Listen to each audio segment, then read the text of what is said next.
Hi, everyone. Welcome to the Bay Nimoy studio. I'm Claudia Bester. I'm the Director of Public Programs here at the Hammer Museum, and I want to welcome you all to today's program, Voices of the Diaspora, organized by the Asian American Pacific Islander Arts Network, or APIAN. Do people say APIAN? Yes, that's what I always thought. APIAN's invited artists, teachers, and curators here to discuss the evolving nature of decolonized pedagogies in academic institutions and their impact on current and future curricula in the arts and humanities. Today's program is split into 3 parts, a keynote presentation and 2 panels. And after the second panel, we'll have some light refreshments and we can talk more about all the ideas that our illustrious guest speakers bring up today. Each panel will be introduced by independent curator, writer, and art historian Danielle Shang. Danielle's research and curatorial projects focus on the impact of globalization, urban renewal, social change, and class restructuring on art making and the narrative of art history. Danielle has been a driving force in organizing today's program, so I really want to thank her, and I want all of you to join me in giving her thanks and a very warm welcome. Danielle Shang.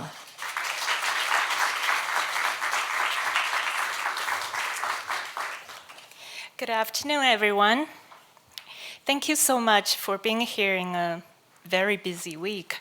I wanted to begin by stating that I will not be performing a land acknowledgement today, because this ritual does not demand tangible actions towards repatriating land, resources, and governing power to indigenous peoples.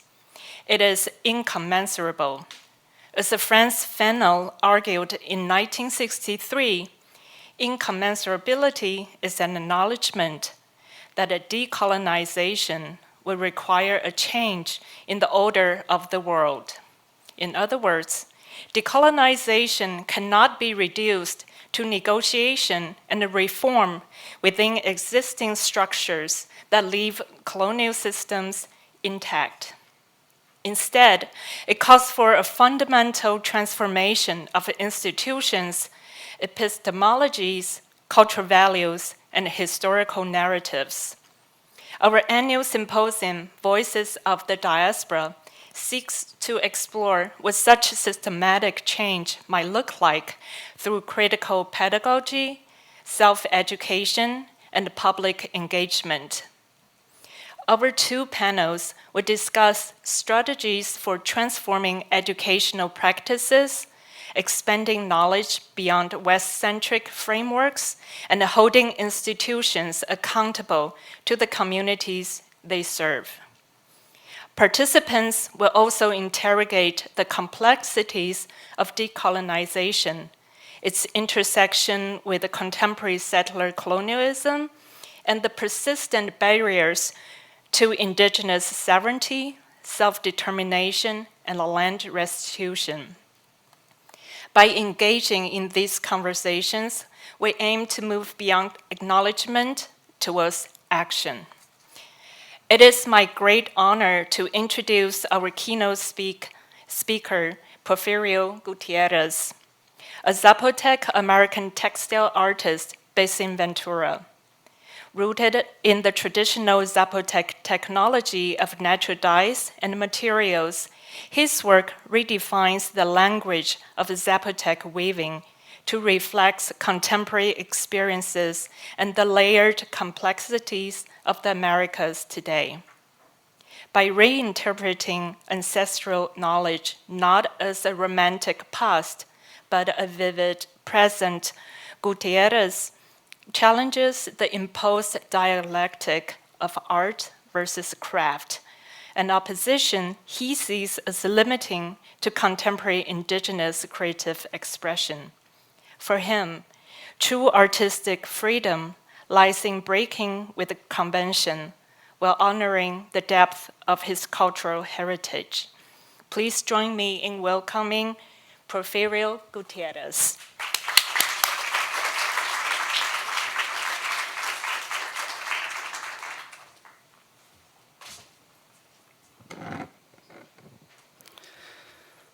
Chandan, Chanan, que chinadina ro, que chinadina ve, rabe, vasonedius navalaste yutu. Reciban un cordial saludo de la nación zapoteca, Please receive greetings from the Zapotec Nation. In Zapotec, today, there isn't a word for artist. The closest to that is Benana, meaning someone that holds wisdom. Historically, when a baby is born within our community, there's a lot of offerings, prayers, ceremonies around the pregnancy, especially when the baby is born. Once the baby is here in this earth, then the parents would take the baby to a spiritual leader of the community to help the parents understand the responsibility of the baby to the community and guide their baby to their responsibility. Our education and a way existing as an artist comes from that, from those values, and the current system does not welcome or does not respect those kind of understanding when it comes to arts, when it comes to learning, and when it comes to education. And so the current system depletes the opportunity of us participating within that system unless you're perpetuating those systems. And so what I'm doing here in this earth and as an artist, I'm fulfilling the responsibility that my ancestors has prayed for me, the offerings that they give when I was born, returning this through my art practice. When I think about education and how that mirrors to traditional education of our community, as an artist myself, I do not play a role, or I'm not welcome in so many ways within that system, because also I do not have a formal education in the arts according to the Western education. And so meditating through this conversation, I think about our education as an artist come from a spiritual understanding and responsibility, and not from a certification, an expensive certification. And so I hope my work and this conversation would allow this other perspective, but more than perspective, would allow us to think about a different reality, because it's not linear. Thank you.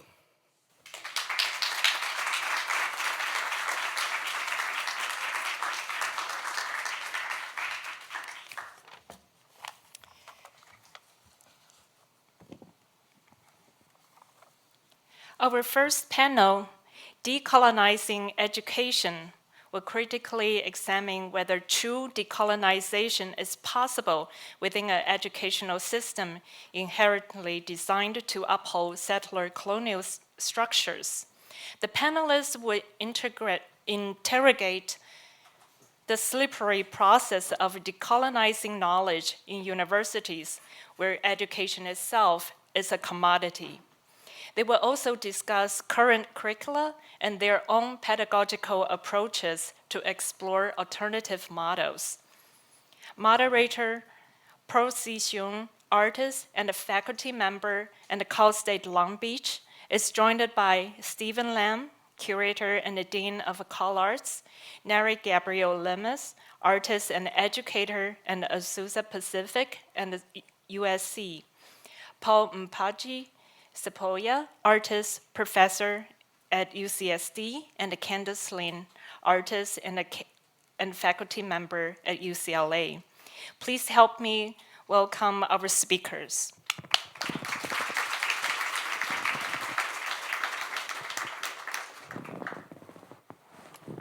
Thank you, everyone, for joining us today. First, I'd like to introduce our panelists a little bit more in depth. Stephen Lam is Dean in the School of Art at Cal Arts and has taught at numerous institutions, including Cooper Union in New York City, Purchase College in New York, and Emily Carr University of Art and Design in Vancouver.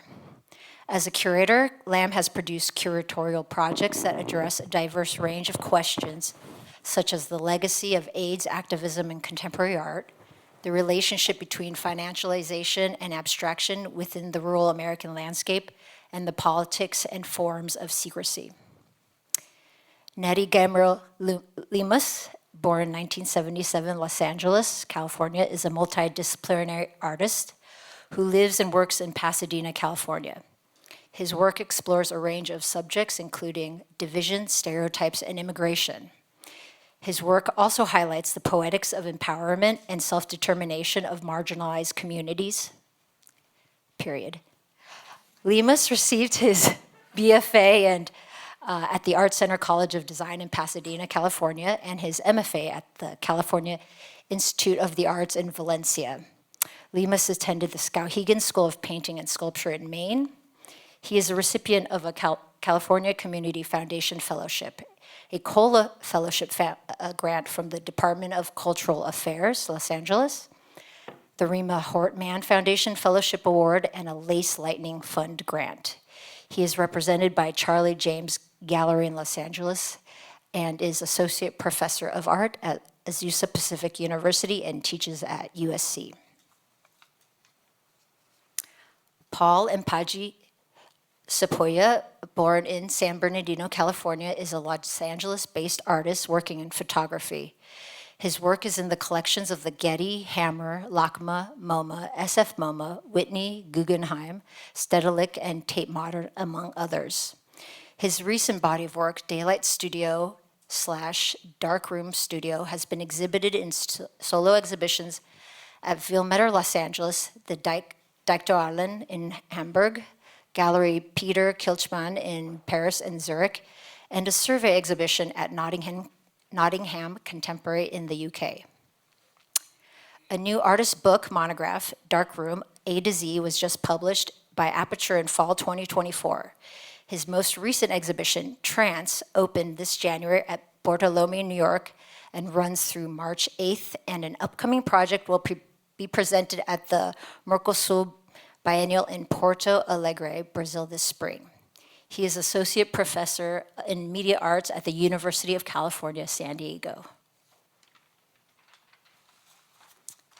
Candice Lynn, born 1979, Concord, Massachusetts, lives and works in Altadena, California.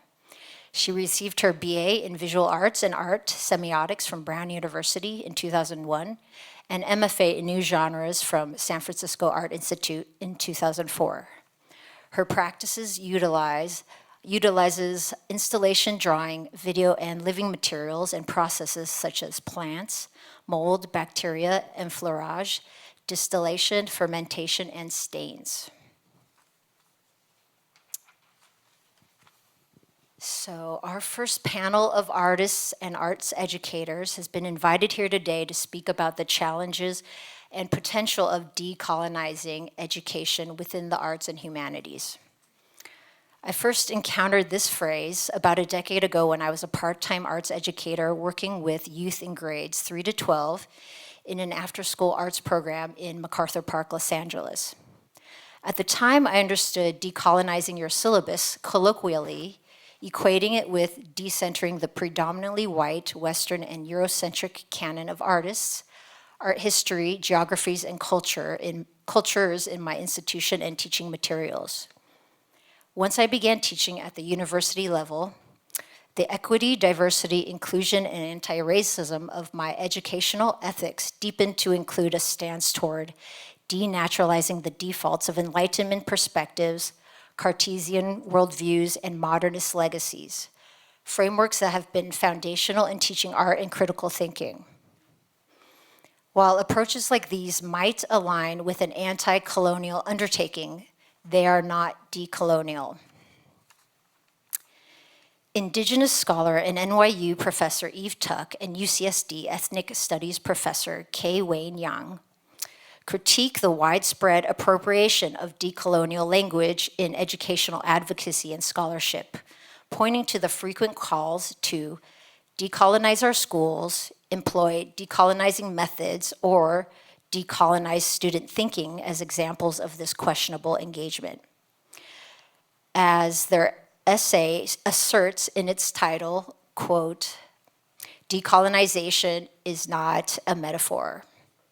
Further, they write, quote, it is not a swappable term for other things we want to do to improve our societies and schools. Decolonization doesn't have a synonym. end quote.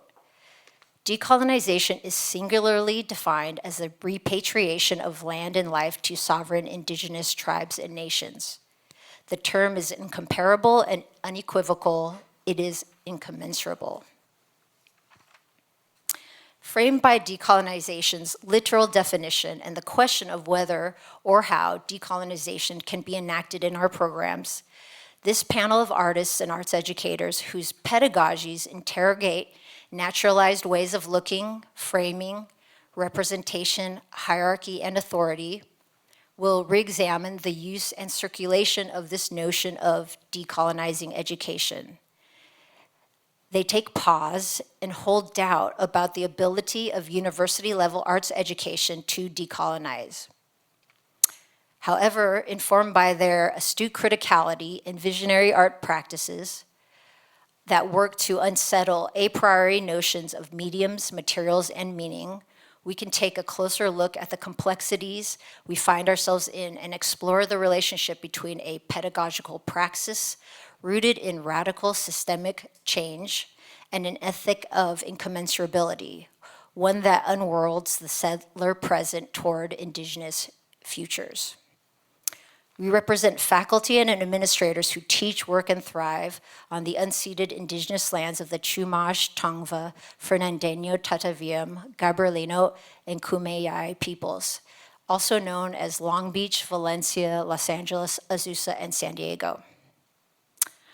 And so I'd like to pass the microphone to Stephen Lamb.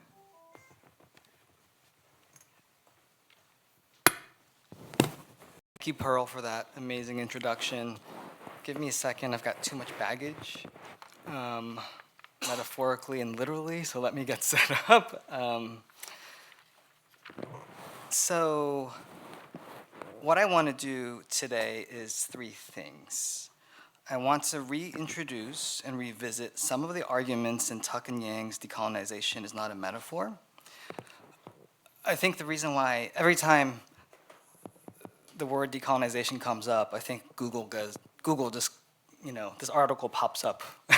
And I think the challenge that I'm seeing is the art world tends to attach itself too quickly to the word metaphor and to decolonization, and it kind of creates this sort of impossible binary of thinking about, is decolonization material versus metaphor? Are we tokenizing, or is there an attempt for social transformation? Like, what I want to propose is, by reading this, I think we're missing one of the most essential elements in this text, which is a definition of settler moves to innocence. So I'll talk about that in a minute. I also want to recognize and acknowledge the fact that we are in an emergency right now, where perhaps the context in 2025 is quite different from 15 years ago, right? Because right now we're witnessing the erasure and visibilization of crucial theories of difference, whether or not it includes the censoring of critical race theory, the banning of Black studies in children's books, how gender is being used as a banner term for right-wing attempts to strip rights and suppress reproductive justice, and of course getting letters called Dear Colleagues that attempt to restrict DEI. So I think what I want to do with this conversation is to recognize that this is in fact a pattern, right? So we have to disrupt and understand how we can perhaps reroute some of those energies and agencies for the future, right? So while the art world while the liberal art world may be arguing whether or not land acknowledgements are effective or not, far-right accelerationism is trying to break everything in its path under the guise of anti-woke campaigns and corporate efficiency in an attempt to undermine, endanger, and basically push marginalized communities out of public life. And I hate to admit that pretty soon we may need to add settler colonialism, quote-unquote, ideology as this, on top of this list of restricted speech. And as educators, how are we not alarmed by the fact that these terms are being suppressed? So how can we teach our students about the future if they don't have the lexicon or language to imagine alternatives? for the banning of words will prevent the imagination of different worlds. So the answer I propose is always in education. I hope what we can do going forward is to refocus our commitments and fine-tune our assumptions of what education should be. So what I'll do is I'll briefly introduce a framework by education scholar Vanessa Andreotti, who talks about the difference between a feel-good education versus an education of depth. And I got 5 minutes to do all of this. So I'm not even going to look at my script. So this text originally was published in 2012, and it inaugurated a whole publication around indigenization, and it was actually an intervention to Occupy, right? Occupy was in 2011. The audience for this text was probably me. People of color trying to coalesce around social justice while misrecognizing or perhaps invisibilizing the needs of tending to settler colonialism.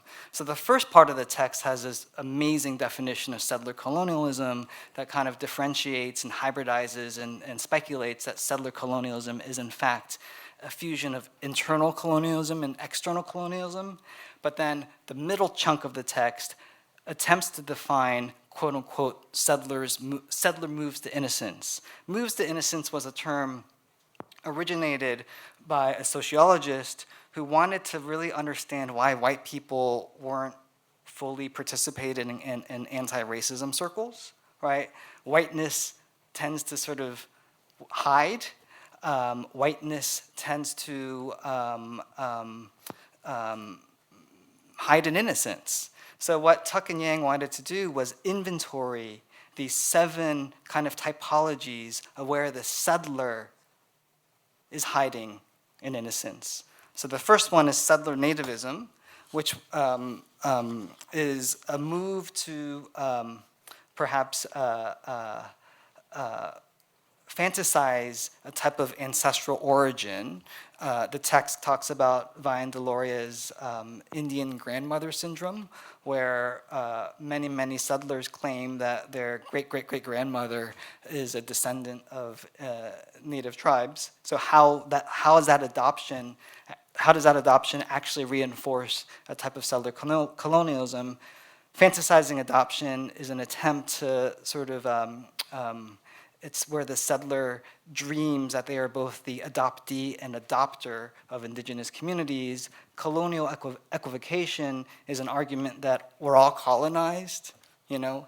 So the problem with that sort of assertion is that, again, it kind of erases the damage of settler colonialism by arguing that there's a certain kind of flatness of all of us being colonized. Conscientization is an attempt to sort of argue that one can free your mind out of settler colonialism by reading up, but in reality, it actually, again, disappears the violence of that. And at-risk and astericking indigenous peoples is perhaps a bad habit. The art world suffers from this too, that brackets indigenous cultures and peoples, and perhaps it's a form of inclusion that's also a form of enclosure. So moving ahead, what I want to argue is certainly it's crucial that we start to unpack the damage and unpack our agency in order to promote indigenous lifeways, indigenous sovereignty. But I think it's really easy to recognize that decolonization, neocolonization, in fact, a form of re-imperialization is happening. There's multiple polycrises in which one can detect today. So if this text was written in 2012, what might be not even settler moves to innocence, but perhaps settler claims of acquisition? And I would argue that perhaps we're in a moment where there is manufactured amnesia. There is, in fact, what Henry Giroux said, there's a violence of organized forgetting where we cannot identify our roots. I'm predicting that we will have perpetual forms of the evacuation of the communal. And I'm also predicting that what one considers art will be delimited. So what I propose is we need to move from a place of positive education or feel-good education to a place of depth. Uh-oh. Deep art, can I get 30 seconds? Please, please, please, please. So this is from education scholar Vanessa Andriotti, who juxtaposes these two forms of education. Positive education is feel-good education. It's a way to remain innocent. It's a way to sort of not hold institutions accountable. Depth education is neither banking nor learner-centered. Depth education is like an onion. The deeper you cut, the more you cry. Depth education develops capacities, dispositions, stamina to hold space for difficult, painful engagements.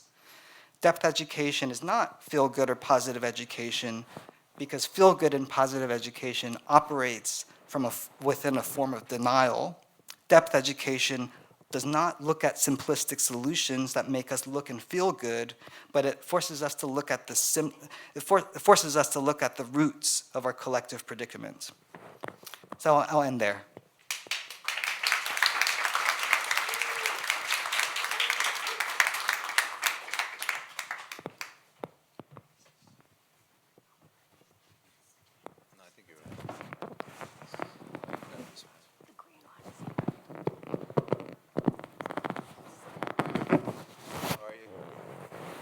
Oh, hello. It's my pleasure to be here and share my perspective. I thought the way that I'll sort of talk about this is through my own personal experiences. And what you're seeing up here is a cereal box from 1984, Kellogg's, Fernando Valenzuela.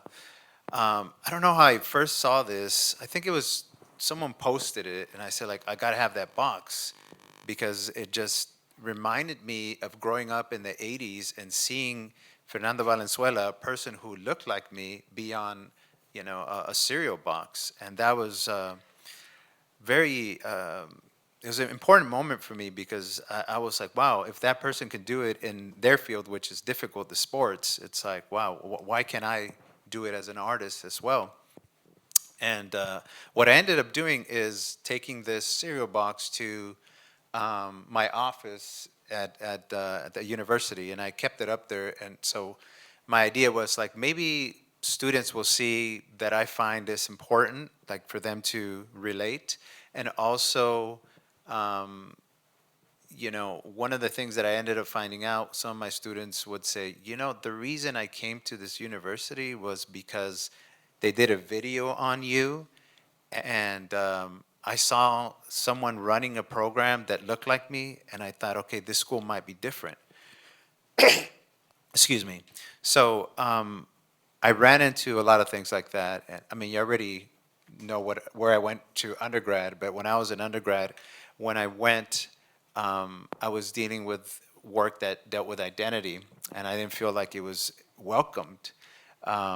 It was, they were like, well, in the 90s, they had identity politics, so maybe, how are we gonna, bring something new? And I'm like, well, it's not fashion for me.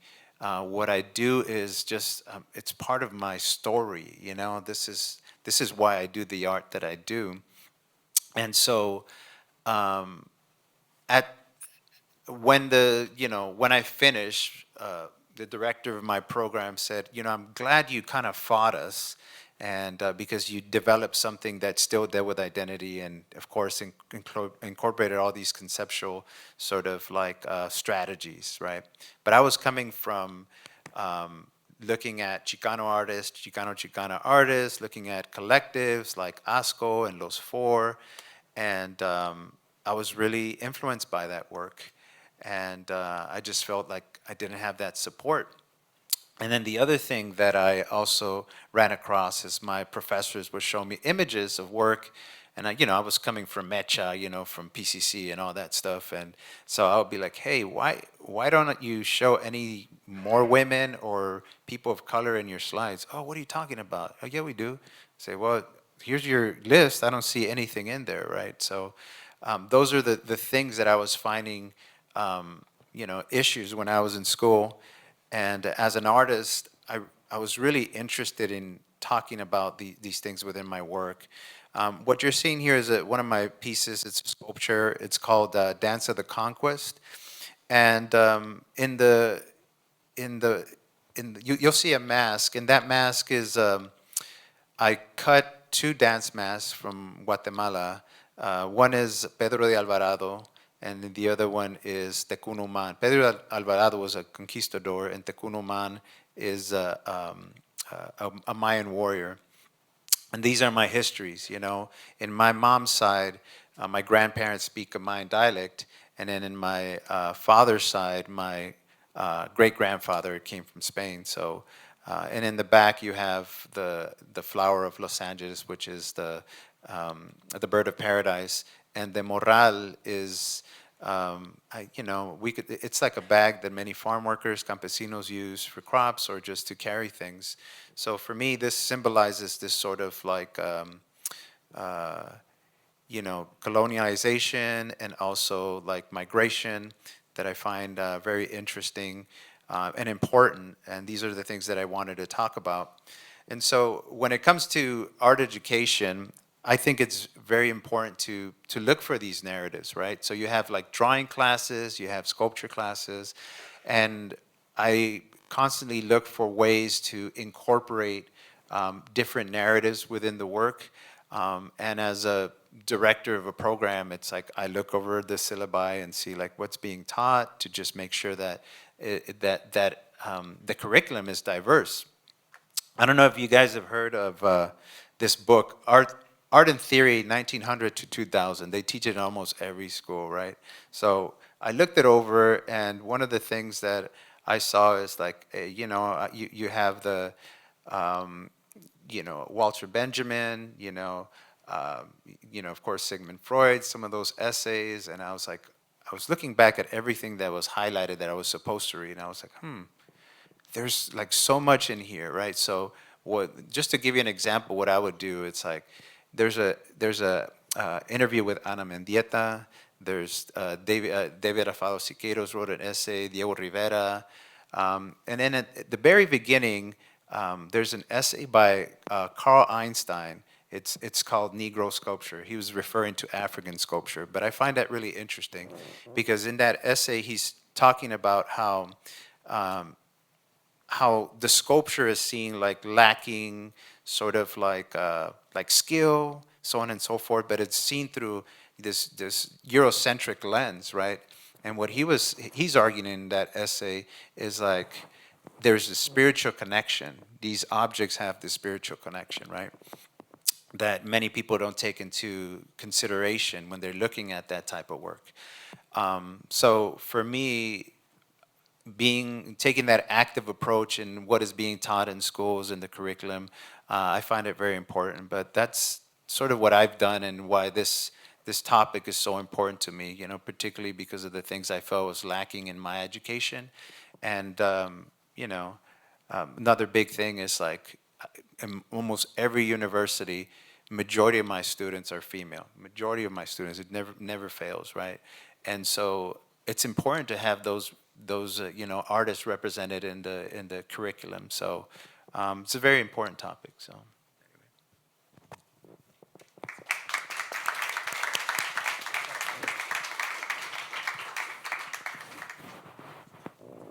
Okay. Hey there.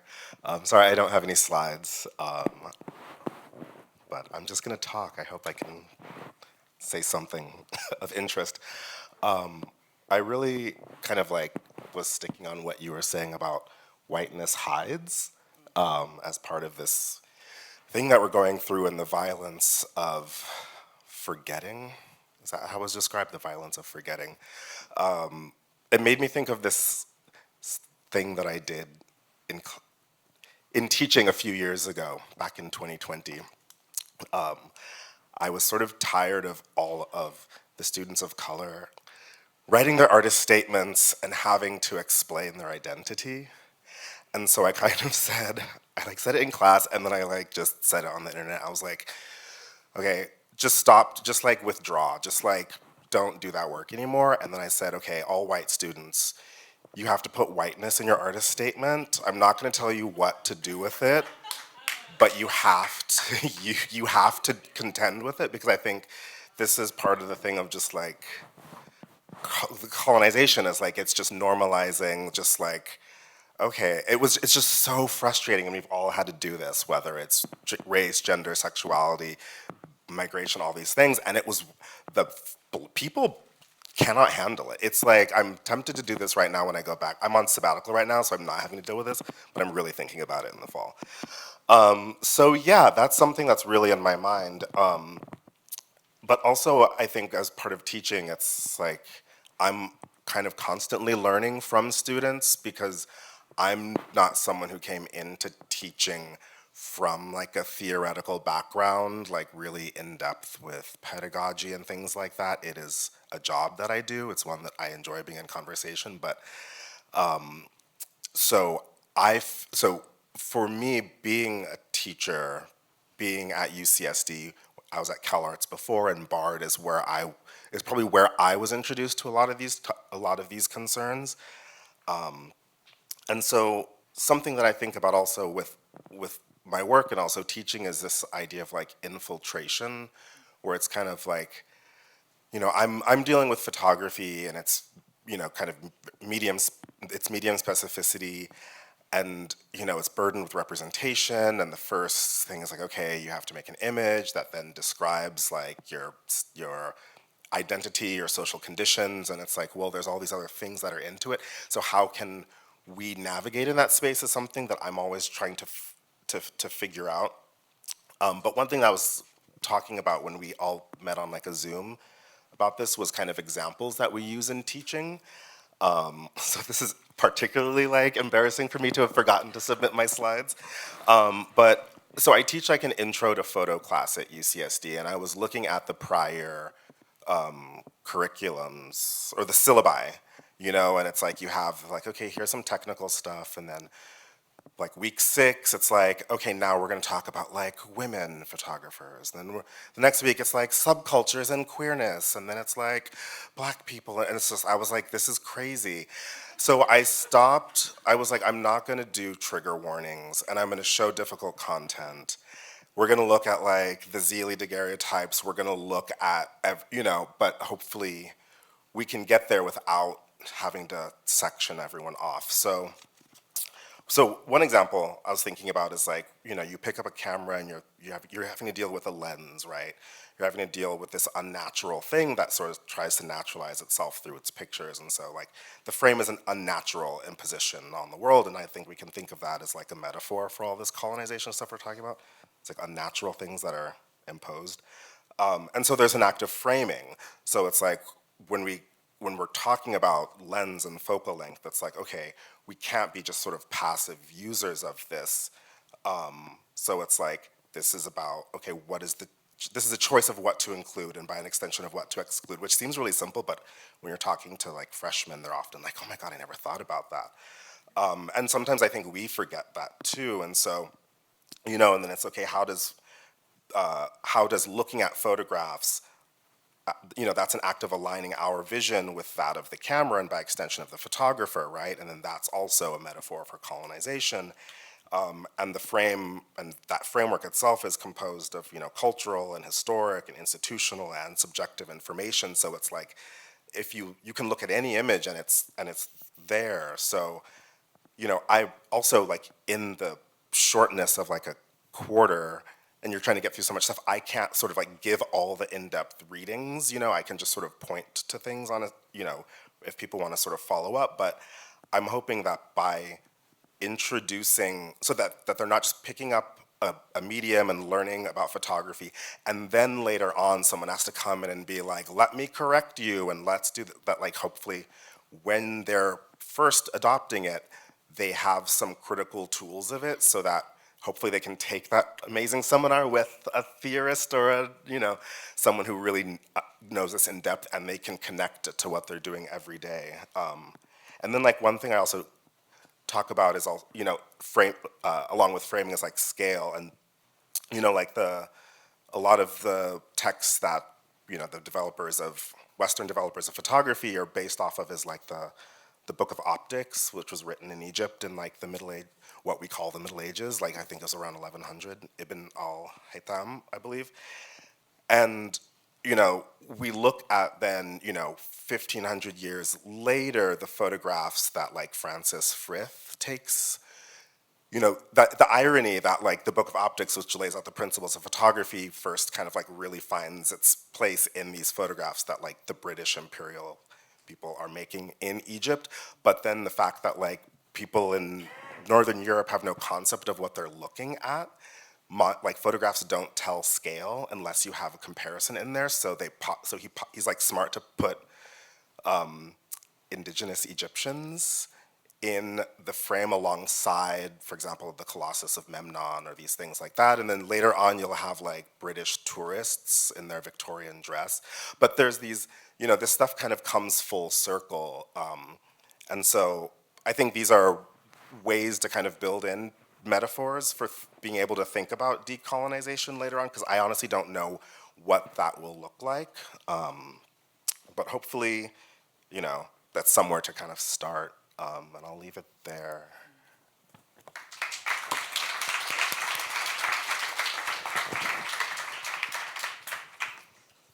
Okay. It's great to be in conversation with you all. I feel like I have too many things to hold on to. So I think what I want to talk about today is echoing a lot of what everybody here has talked about already. I believe a lot of resonance with the importance of representation, the importance of pushing back against being pigeonholed into certain types of siloed identity as well, and thinking about curriculum specifically around ways to concretely change things within the institution. But what I actually want to talk about in my 7 minutes is more around the work that you do non-officially with other faculty alongside students and staff, organizing to educate and agitate for futures that we want to see happen. So this is an image from 2020 where I joined an official group, Cops Off Campus, to take one small step in our organizing towards thinking about, first off, cops off campus, and then larger forms of national and global abolition. And so in this group, there's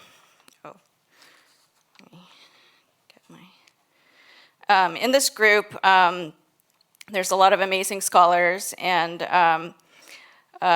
we looked at a lot of scholarly examples. We did a lot of political education conversations with each other, and looked at all the ways that the presence of police on campuses have harmed our students rather than protected them. This is an abolition project by PhD student Chris Giamarino and Kim Fuentes, among others, that they worked on, which mapped out on UCLA's campus over a span of time incidents where police harmed students, and as well as sites where UCLA is funding research for surveillance or police technologies that are to control and curtail people's free speech rights.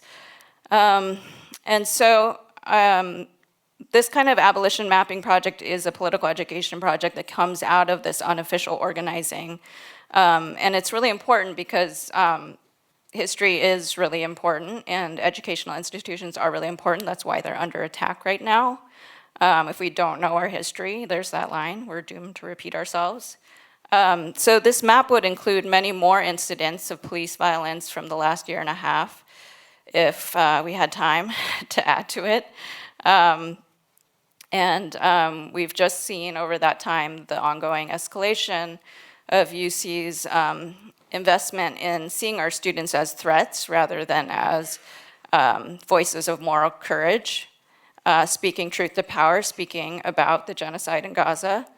And instead of that, they continue to repress brutally with UCPD and LAPD, the student movement. And in September this fall, UC Regents even had a closed-door meeting where they used UCPD to clear the protesters so that they could vote unanimously to buy even more munitions, including more rounds of plastic rubber bullets, the 40 millimeter kind, of which broke the hand of an art student in my department for simply daring to be present, to simply dare to raise her voice against UCLA's complicity in the genocide.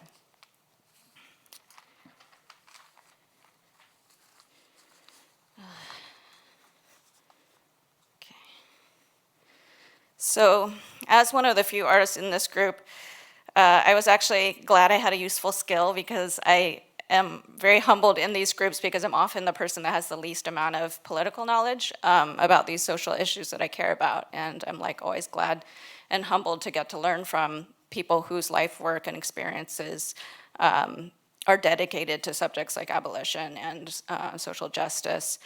And at least I can draw the pictures for them. And this PowerPoint was one of the things where we worked on together. And one thing I want to point out is that groups like this are often always trying to think in intersectional ways and thinking through solidarity with calls for decolonization, solidarity for anti-immigrant violence, that pushing back against that.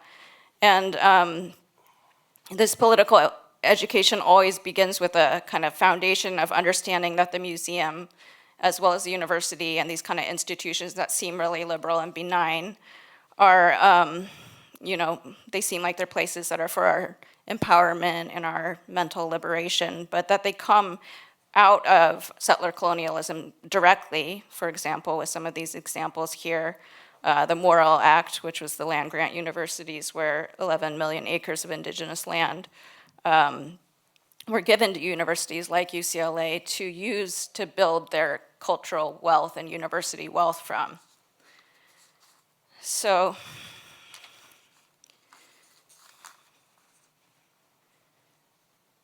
this form of settler colonialism is something that I felt like when I heard the title, Decolonizing Education, how do we talk about what is happening now? The largest kind of issue that came to my mind is the denial of addressing the settler colonialism that UCLA is complicit in. And so this kind of accumulation of wealth that began with the founding of UCLA and the Morrill Acts, continues with UC's investments in weapons companies, which support the settler colonial genocide in Gaza, which last Monday marked the 500th day of.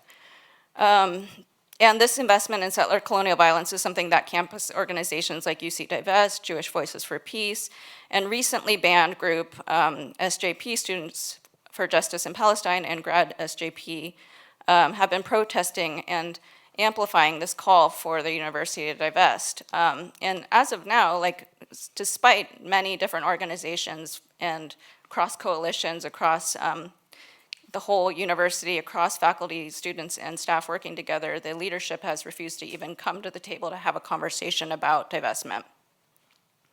And as an artist and educator, it's pretty frightening to see the university so quickly align itself with the repression of free speech.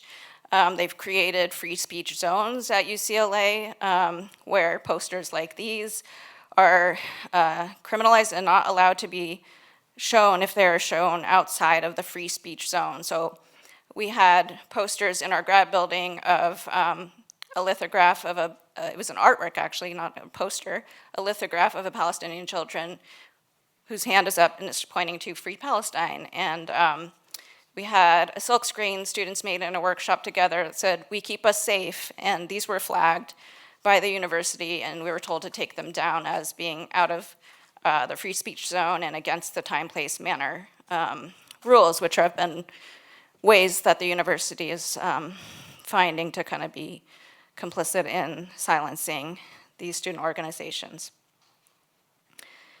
So, okay, I'm going to finish. I'm bringing up these examples of campus organizing in response to this idea of decolonizing pedagogy, because I think it's important to think about pedagogy that happens outside the classroom, pedagogy that upends hierarchy, that is about utilizing university resources, but using them to challenge the abuses of the university, and using them to learn from each other. So I've learned so much from these different faculty and students that I've organized from.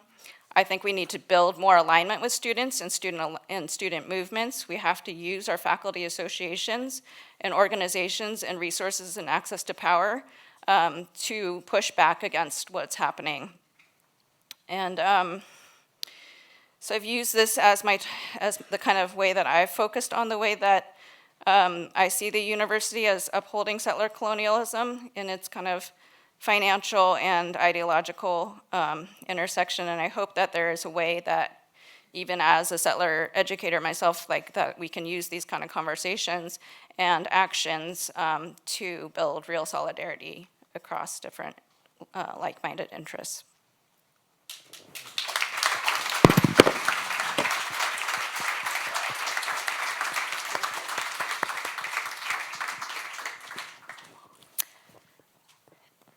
Exciting. So it's so interesting because it's such a, you know, this phrase is so large and seems quite, I don't know, in a way I think it seems very impenetrable, and it also seems like something that's very hard to address or actually like insert into, you know, syllabi or projects or assignment, but it sounds like everybody is doing some kind of like groundwork or trying to like lay groundwork in, you know, how you address the material with students, you know, especially like the kind of material that they're expecting to encounter as like, you know, in a beginning class and such, or what Candace is talking about, like, you know, which is also a kind of groundwork, like a laterality, like a horizontal, kind of focusing on the horizontal, if like destabilizing or unsettling the pyramid is very difficult. I'm not sure what the question is there, because I feel also very challenged by this as faculty, because I think sometimes we are you know, we get these jobs because we need them. We didn't go to school to be an arts educator necessarily, so it's like having to take on this multifold responsibility. I'm not sure if there's a question there, but if anyone wanted to expand on doing so many things at once. I think the interesting thing is to sort of forego ideas of expertise, right? I think academia, this is quoting George Lipschitz, academia has a problem that fetishizes the first and last, right? Who's the first one to do something? Who's the last person to do X conclusion, right? I think perhaps a decolonized methodology is the one that insists to stay in the middle. So our job is not to be first or last, but it's to kind of create continuities and connections, right? I also think, Miljan, we were talking about this over lunch, right? I think there's a certain limits. What's been revealed are limits to kind of identarian, is that how you pronounce it? Identarian kind of politics, like a sheer kind of, like just the limits of representational politics. In fact, what we need to think about is epistemicide, right? Where certain people are allowed to have stories and certain people are not, right? So that's a very different type of coalitional project that forces us to not just think about,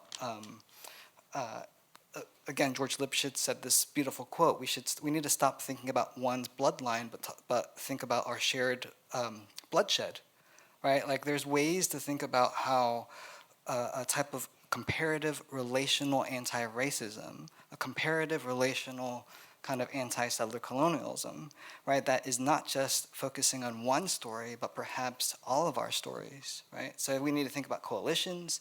I applaud the AAPI network to sort of take this on, right? I remember, what's the Michelle Yeoh movie that got the Oscars? Yeah, it was the same time that the Students for Fair Admissions or something were instrumental in kind of banning affirmative action, right?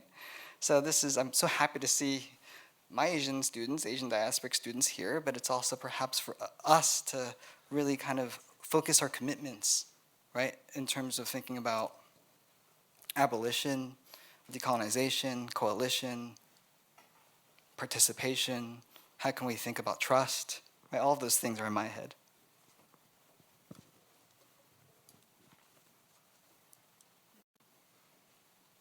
Is that too much?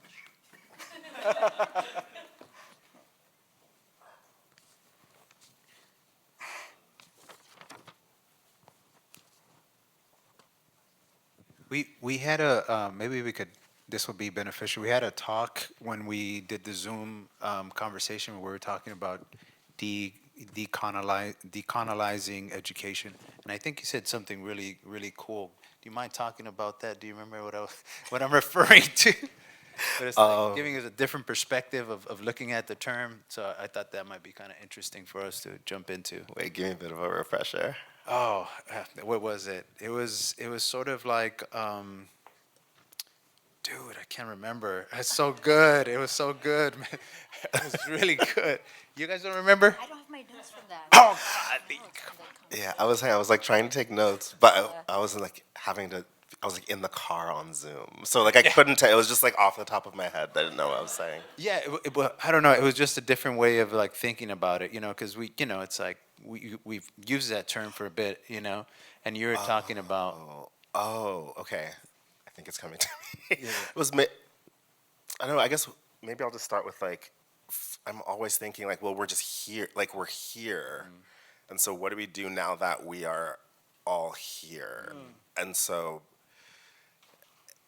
I think it was like it was like, okay, we've gone through waves of colonization, and there's, if decolonization, like post-colon, like all these things, like is there, I actually don't know what the next world will look like. Right.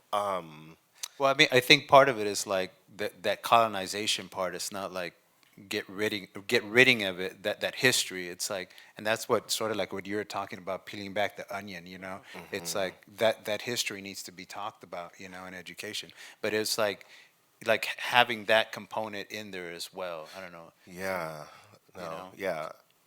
I think maybe that could go also to this like undoing.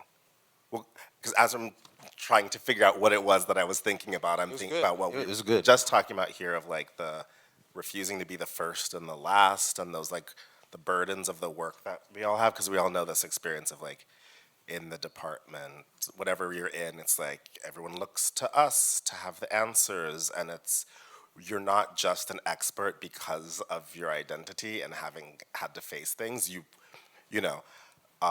and so there is this like you have to be both excellent at something and an expert at something, but then also this put under especially with all this like crackdown on DEI, that then it's like, oh, but maybe you're just here just because we're not white, But I also wonder if like part of like coalitions like this is maybe getting past a lot of the ways in which the problem of colonization just ends up pitting us against, like when you're talking about like this thing with like affirmative action, and it's like we all need to be in this together, because it's like the system is gonna try to like pit one group against another to get what they want, but then it's like then they're gonna come for those same students who put this Supreme Court case forward, right? It's like this whole that can't be like the end of affirmative action can't be separated from these attacks on like birthright citizenship, and we all know the history of that, especially when it comes to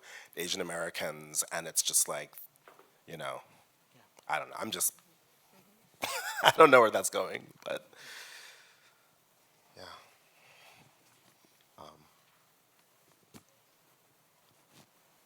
I also think education doesn't need to be within an institution. Says a dean. Well, I was also thinking about what Porfirio brought up about, like, you know, that in this the space that we're located in, we're also having to kind of, yeah, I mean, I don't know, automatically you kind of start to like wear the coat of a someone who's an authority, or and it's kind of really, I don't know, like a split personality to have like authority to convince students, or for them to believe you, as well as at the same time kind of like inspire them with a radicality about that this is all bullshit, or or I think what Porfirio was saying about also like a spiritual aspect to being an artist or being creative. I think in that way that's I don't know, useful to think, like underneath and through all of these boundaries and like categories and silos, which I don't know. It's hard to. Maybe there's no reconciliation of all of that stuff.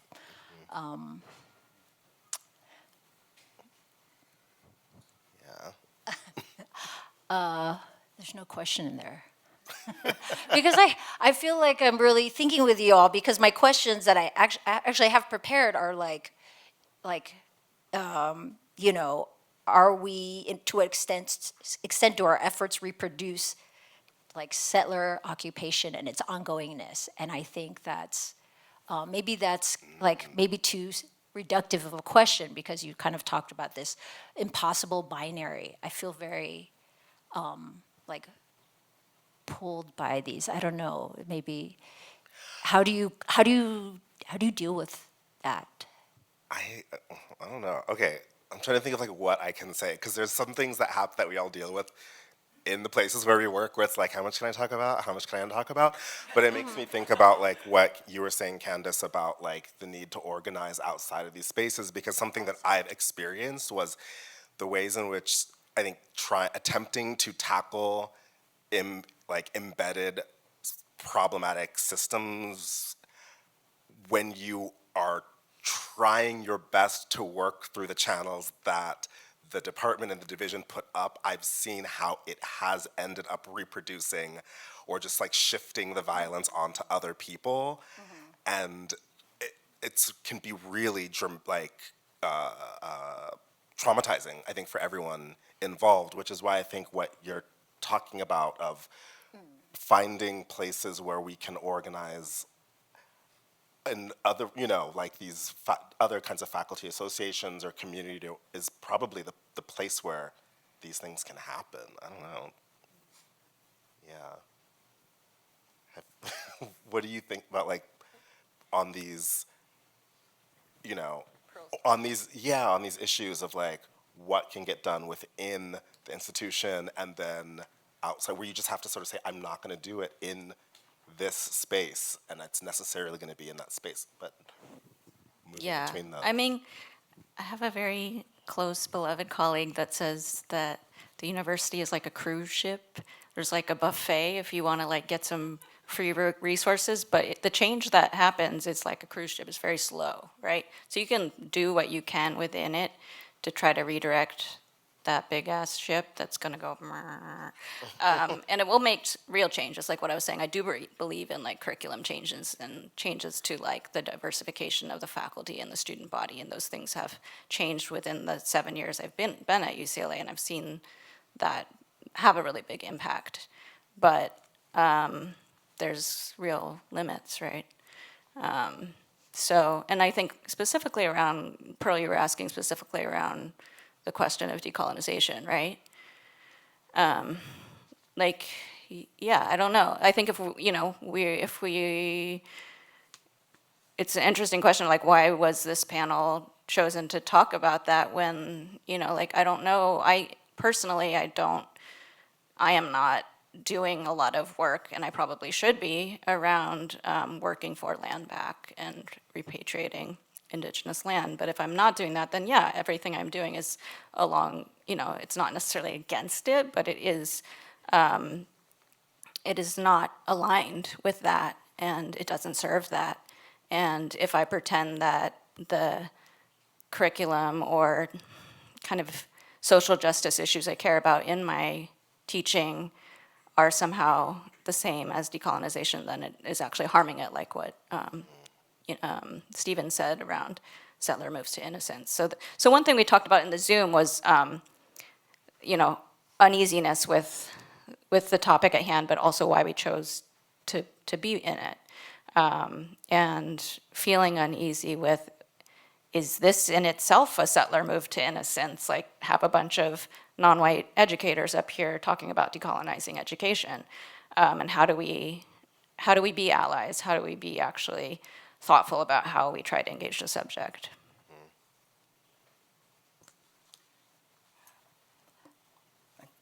Okay, I thought so.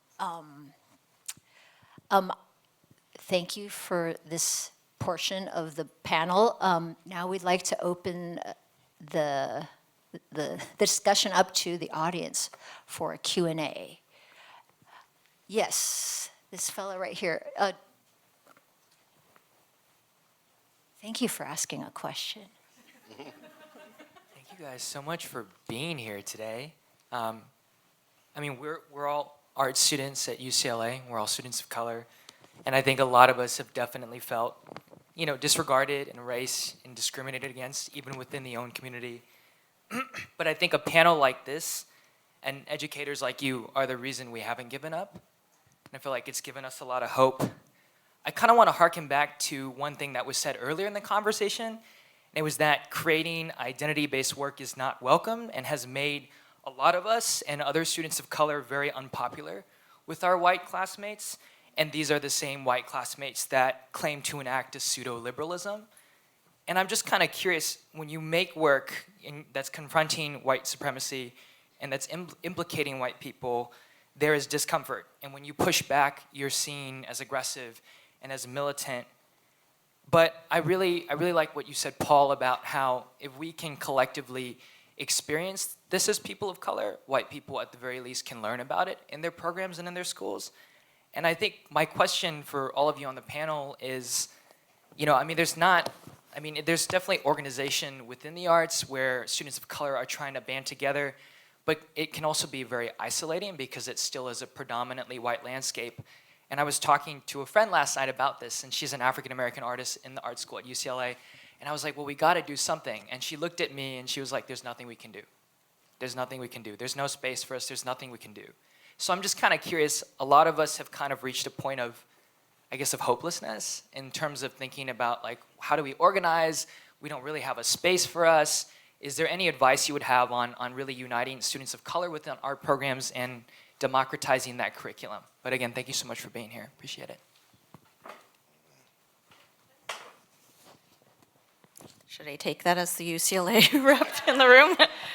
I mean, in line with what I talked about, I think, like, organize yourselves. Like, there's the journal club money. You can get money from the university to start a club, and then you can use that money to, fund some of your own research that you share with each other, go to field trips with, bring in speakers with, find a conversation there. I think, as faculty, some of the faculty are working on our side of things to do the curricular kinds of things, but, in terms of the building community, if you're feeling alienated or whatever, I think that's self-initiation around that. Like, somebody from the outside's not going to organize that for you. And in terms of hopelessness, like, don't be hopeless.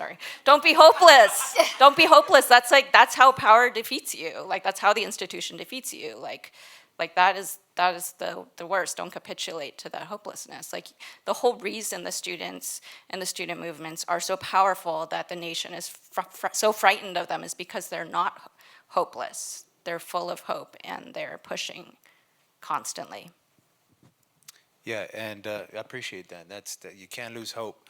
I think one of the I think I read a study a long time ago that said like a large amount of students that are in the arts lose interest and stop being artists, and the primary reason is that they're that the work does not relate to them anymore, right? I honestly believe all artwork is about identity. I mean, you could argue it up, but it's like it has an essence of the artist, right? And the thing that I was seeing is like work that dealt with identity was seen as like if there was like it's like fast fashion, like oh that happened then, and now it's like how do we move on? How do we, how are we progressive in this area? It's like, well, wait a minute. I'm talking about my life. I'm talking about my own personal experiences, right? So for me, it's like what I tell students, it's like I will never tell you what to do as an artist. Whatever you're interested in, I'm going to encourage you. Of course, I'm going to give you feedback, tell you, look at this, look at that, but I'm going to encourage you as a student, right? And I think for me, it's like helping people understand that it's like whatever world you're in, you're gonna stick to it if it relates to you, right? And if you start doing something just to fit into the art world that maybe doesn't deal with that, I mean, I've had a lot of things. Like I remember being in this one situation when I first started off.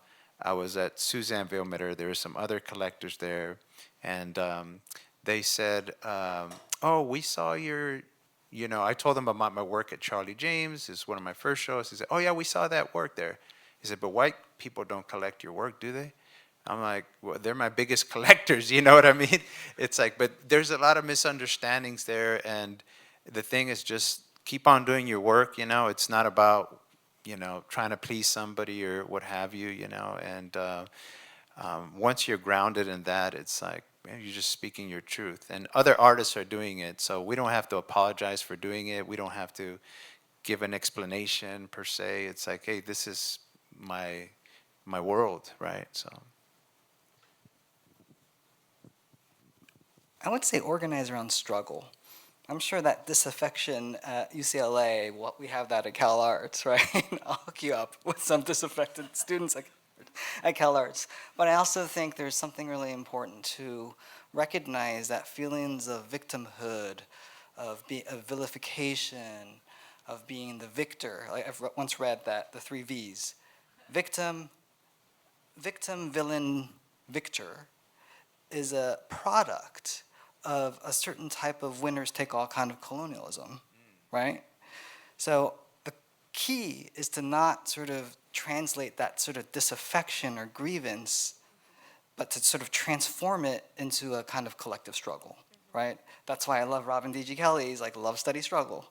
You have to know your roots, right? You have to have a sense of trust and love, but also everything has to be kind of organized around struggle.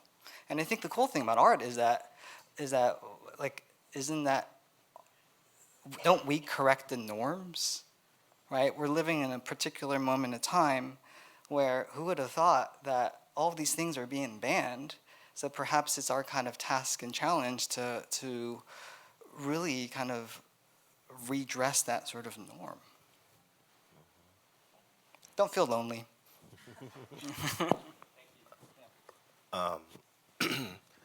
Yeah. Well, so I think that like maybe people are jealous, like the white students are jealous because it's not hard. Because there's just like these spaces that oftentimes you don't have to go to when you're not challenged in a way, and so I think there's something like sometimes observe in classrooms is I think because we have had to think these things through so much it's on the surface so it's going to come into the work and so it becomes very uncomfortable for someone who's never had to think about this to engage, and so I think there's a jealousy because there's a depth there, but I think that's also like a double-edged sword, and that kind of goes with this sort of like what everyone's sort of talking about here, because also in art making and in critique, you have to make a space between your identity and the work that's on the wall or on the pedestal or in the performance, because the facts of your existence can't be up for debate or critique.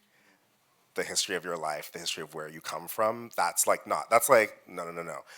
But you have to be able to, you have to have the skill, and that's the challenge of dealing with these students, of figuring out, okay, this is why I talk about infiltrating the medium. So like whatever tools you're using, know exactly how and why you're using them. So if someone just like can't go, like they're just like not prepared to go with identity, that you still have something to kind of like, you know, keep pushing the conversation forward. And then they won't even know that you've like caught them in the trap, you know? So because I think that's one of the hardest things that artists of color, queer artists, like non-male, cis-male artists have, is like you find yourself in this space where if we haven't developed that space between ourselves and the work, it becomes incredibly traumatic because you're standing there in front of a classroom defending like your existence. And it's just, there's no escape from that. So it's like, you know, so if it's a painting, like know exactly why and how you chose that, you know, the scale, the form, all these things, like, and then figure out what you want the work to do versus like what, and that's something that I also learned from a student at CalArts years ago who was making work dealing with the histories and violence and trauma. Was like, something that they said to me was, the biggest thing that they learned was figuring out that the success of the work and the crit was not the same thing as their own journey in getting where they needed to go in terms of healing. Like the work on the wall couldn't do it. It's just, okay, it's just information. So yeah. And then, yeah, just push it back. Make the white students figure their whiteness out. Yeah.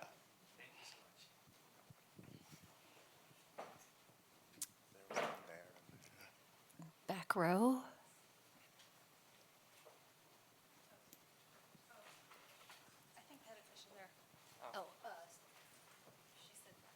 Oh, sorry. Sorry, I was not back row, close to back row. Hello.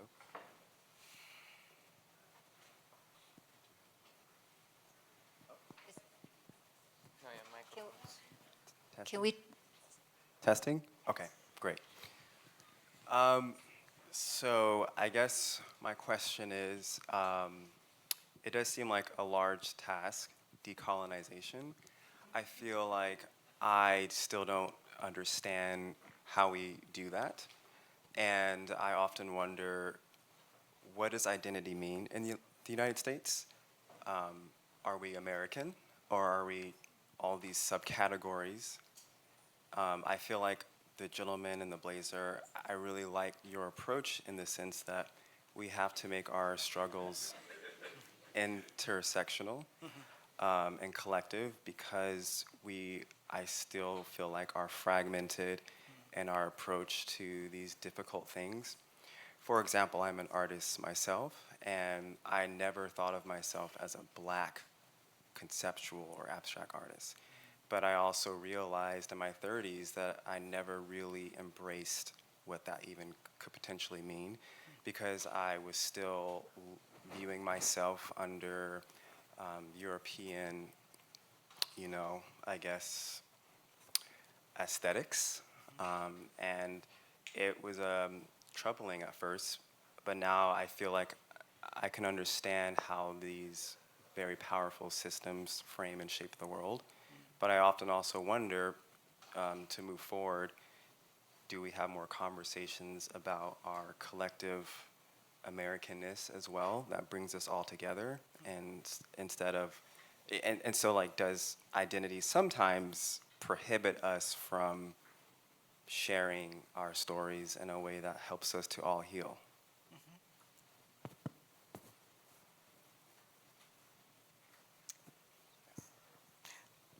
There's a scholar, he teaches at Georgetown. I'm not sure if you all have read that, Elite Capture. Have you all read that? There's a recent interview with Ben Davis, the kind of art news art critic, who interviews Olufemi Otaiwo, who's, I think, a moral philosopher, an ethical philosopher, and in the word let me see if I remember. The problem, in elite capture, he kind of talks about the problem of deference politics, where we kind of defer to marginalized communities. And part of it's it's actually a response to kind of standpoint epistemology or feminist epistemology, where like one doesn't understand their lived experience, and therefore that lived experience is the kind of authentic, becomes a sort of authenticity of authority to a certain degree.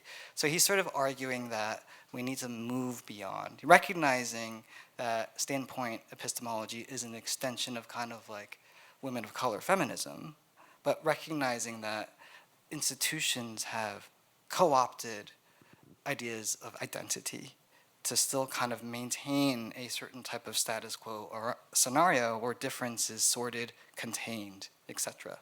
So he's sort of arguing that we need to think about constructivist notions of anti-racism, right? It's a really short book. I wish it was longer in terms of just trying to parse it out. But that was a very useful, this podcast is a very useful interview for me, personally. In the interest of time, we might have to continue this discussion in our 10-minute break so that we can take a break and give everyone a little stretching period. But yeah, I welcome us to keep talking about this, even when we get off stage. I want to thank our panelists today and also to the audience. So after 10, we'll come back and begin panel 2. Thank you. With a discussion on practical strategies to break free from imposed West-centric discourses and relearn arts and humanities. Panelists will explore ways to expand knowledge systems and cultural expressions through self-education, collective initiatives, and public engagement. Please help me welcome our speakers.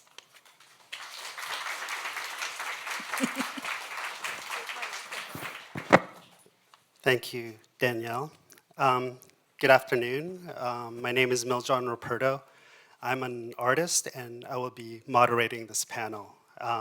Here with me is Oscar Hisa, the Director of Learning and Engagement at ICA LA. And next to her is Carolina Caicedo, artist. And then Pablo Jose Ramirez, a curator here at the Hammer. And at the end is Walid Beshti, artist.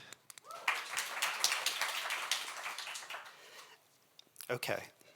I'd like to spend the next hour together talking about our projects and having a conversation about how change can happen through our work. Realism is the language of entrenched power. Anything beyond what exists in reality, we have to dream. A project spending too much attention in dealing with reality affirms that reality, but a project that spends too much attention in dreaming stays in the dreaming.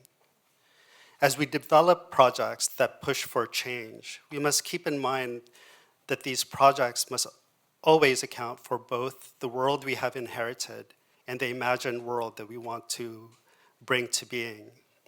It is imperative that we answer the question of how to co-opt spaces in reality and how to fill it with our imagined world. And so during our talk today, I'd like our panelists to talk about where they think we're at and where they think we should be going. And I'd like to ask them to articulate that trajectory through their respective projects. So we're gonna start with Oscar. Okay. Yeah. Thank you, Miljon. That was beautiful. And thanks to Danielle and the Hammer team for inviting me to discuss something that is near and dear, artists and education. I've done many years of museum public programming, from talks to gallery tours to workshops to special participatory projects for the young to the mature, and nothing excites me more than striving for the atypical and a good time. And as Steve said earlier, depth education. When a program hits the goals of learning and engagement and is atypical, it is the result of a synergy of making something happen, and making learning happen. I have an artist background, so the feeling of making is a big part of the process. And doing it in collaboration with others, artists, museum staff, community members, and a whole range of folks whom I bet also have an artist background because they get it. It is the best. ICALA, Institute of Contemporary Art Los Angeles, is not the biggest museum in town, and my department is only comprised of 2 individuals. 2. But I brag that my department is infinite as I pull partnerships with the community, the city, and beyond. I'm also fortunate that as a curator of programs for over 25 years, I've earned some trust. Trust is essential. And ICALA has an incredible mission. ICALA's mission is to support art that sparks the pleasure of discovery and challenges the way we see the world, ourselves, and each other. ICALA is committed to upending hierarchies of race, class, gender, and culture. Through exhibitions, education programs, and community partnerships, ICALA fosters critique of the familiar and empathy with the different. For this panel, I'd like to describe a little about what we did for a recent exhibition at ICALA titled Scratching at the Moon, co-curated by artist Anna Sue Hoy and ICALA's executive director and curator, Anne Elgood, whose excellent curatorial work happened a lot right here at the Hammer. The exhibition resulted from conversations during the pandemic summer of 2020, the justice uprisings, the growing Black Lives Matter movement, and increased anti-Asian hate. Here's part of the exhibition description. Scratching at the Moon is the first focused survey of Asian American artists in a major Los Angeles contemporary art museum. The exhibition celebrates the work of an intergenerational group of 13 leading artists in the Asian American community whose contributions to culture are multiple, ranging from their distinctive visual arts production to their commitment to pedagogy and to their dedication to research, activism, and community engagement. And the featured artists included Patty Chang, Young Chung, Vishal Jugdeo, Simon Lung, Michelle Lopez, Young Soon Min, Na Mira, Amanda Rossho, Mil John Ruperto, Dean Samashima, Anna Sue Hoy, Amy Yao, and Bruce Yonemoto. In addition to and in conversation with Scratching at the Moon, we invited Ooga Booga, a wonderful art and culture book objects entity founded by Wendy Yao.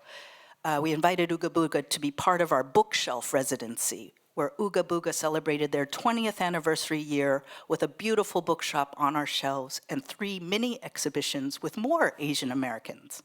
Kima, AKA Lauren Graycar, Misa Chan, and Maggie Lee with Angela Dimayuga. The process of creating programming for public engagement in a contemporary art museum around an exhibition is, as I said, making things together and making things happen. And if possible, make it atypical and make it a good time and depth education. This was the first exhibition where we decided to extend our exhibition periods to about 5 months instead of 3 to 3.5, and Scratching ended up being 6 months. So prior to a show's opening, over months, many emails, texts, calls, in-person meetings, and for this one, our general extreme enthusiasm of having a diasporic Asian moment.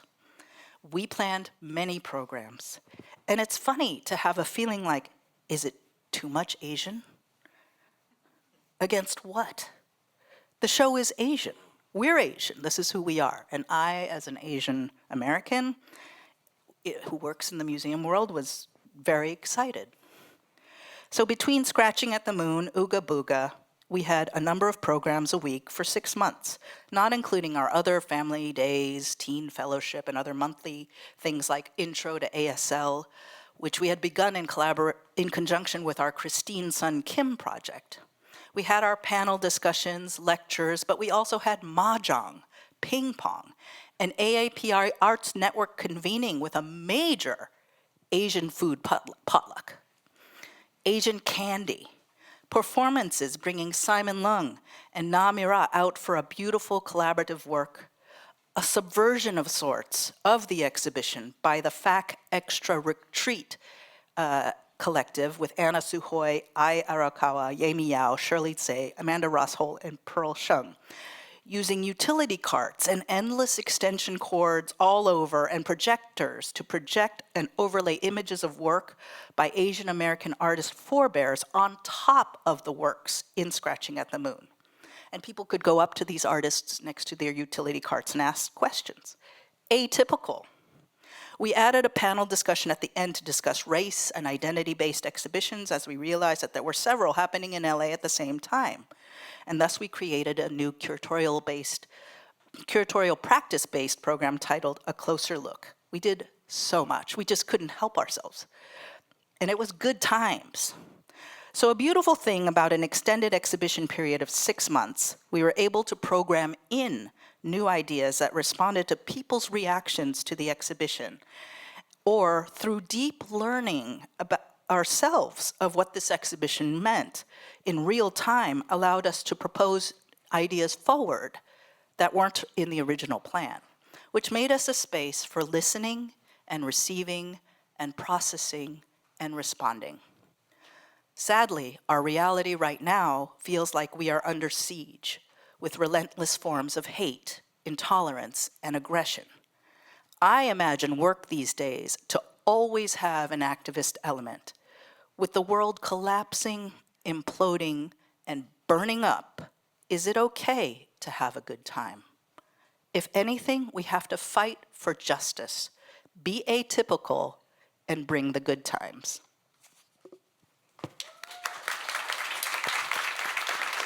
Thank you, Asta. Carolina? Okay, I'm gonna do something atypical. Let's stand up, everyone, please. Yes, let's stand up. And yes, if you want. Nobody has to stand up if you don't want to. So if you want to sit, you can sit. You don't have to. I'm not gonna oblige anyone. Yeah, put your 2 feet on the ground to feel where we are, not only us. I think it's a question that's relevant for all of us, where we are. So let's feel 1 foot in westward, right? Where we are, and then imagine your other foot where you're from. I'm gonna imagine my foot goes all the way to Colombia. And imagine where your other foot is. Maybe it's another neighborhood in LA, maybe it's East LA, maybe it's Guatemala, maybe it's China, what part of China? And think that we're bridges between these 2 places, Westwood, LA, and whatever that place is. And what's our responsibility, as Porfirio was calling in his keynote lecture? Being an artist is not just a certification, but it's a responsibility to bridge those 2 places, to connect those 2 places, and to connect to the people that's besides you too. So find the body that's closer to you and support that body. Support each other so that we don't feel lonely like that student that triggered me and made me cry. I don't see if he's in the audience again, but yeah. And so sometimes a very simple gesture can make us feel better, can make us see and understand the moment we live in a different way too.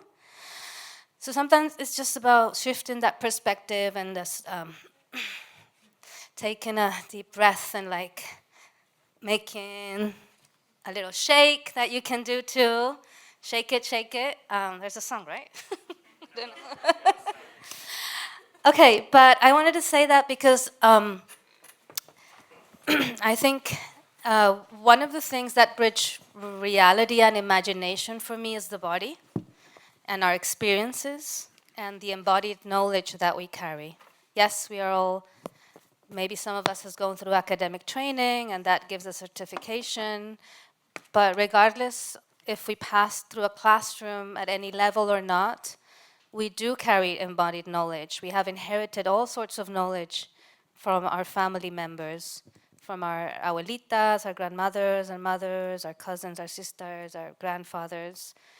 And we carry that memory in our muscles. And I think what's happening today is that they want to disconnect us from this memory. They want to make the embodying of this memory illegal or delinquent. We have moved across this continent forever, since time immemorial. We have moved across continents forever, since time immemorial. And they want to make us believe that this is something recent, that this should not be happening. So we should remember, like, what are the mechanisms we have to remember? Candace also mentioned that how important it is to know our histories so that we don't repeat violences that are in those histories. So the embodiment of knowledge is an important part of me, is where I believe I want to root my practice and where I'm trying to root my practice, and also that moment of generating spaces for the construction of collective bodies too. Like that little moment that we had where we were just all standing at the same time and feeling the place with our feet and holding each other, this little moment that we constructed this collective body in this room. Yeah, that's the kind of things that I'm invested in. Thank you, Carolina. Pablo? Hi. Can you hear me? Okay. Well, thank you for the invitation, Danielle, and to a big shout out to the amazing public programs team here at the Hammer. I'm gonna try to do something like 7-10 minutes, and just think about, because there's a couple of ideas that have been kind of popping up. One is identity, and the other is kind of like the sort of like current kind of political situation. And going back to your comment about reality, that made me think of the late Mark Fisher. He wrote this book called Capitalist Realism, and in the book, it's a very, very tiny book, Mark speaks about like how is that capitalism is actually kind of like engineering realities, and the problem is not reality itself as being capitalism, but the problem is that it's sort of like kind of kidnaps our cognitive capacity to imagine. So the whole thing with capitalist realism is the kidnapping of our kind of capacity for imagination. And I guess that in a way that's where, arts, writing, literature, and many other creative practices come to play a role. The second thing I just wanted to mention very briefly is that the way we think about, and I'm speaking here, I guess, as a curator, is that museums are somehow still acting under some kind of like neoliberal ethos. And neoliberalism, as we know it, is a system of governance of difference.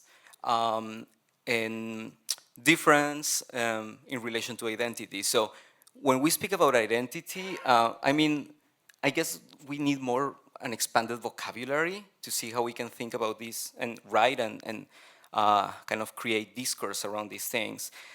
In the case of museums, in 1989, with the fall of the Berlin Wall, a kind of like a sort of new moment of celebration of diversity came to place, and the so-called global museums worldwide started to decentralize their collections, look at different regions, Southeast Asia, Latin America, etc., Africa, decentralizing acquisition committees, etc., etc.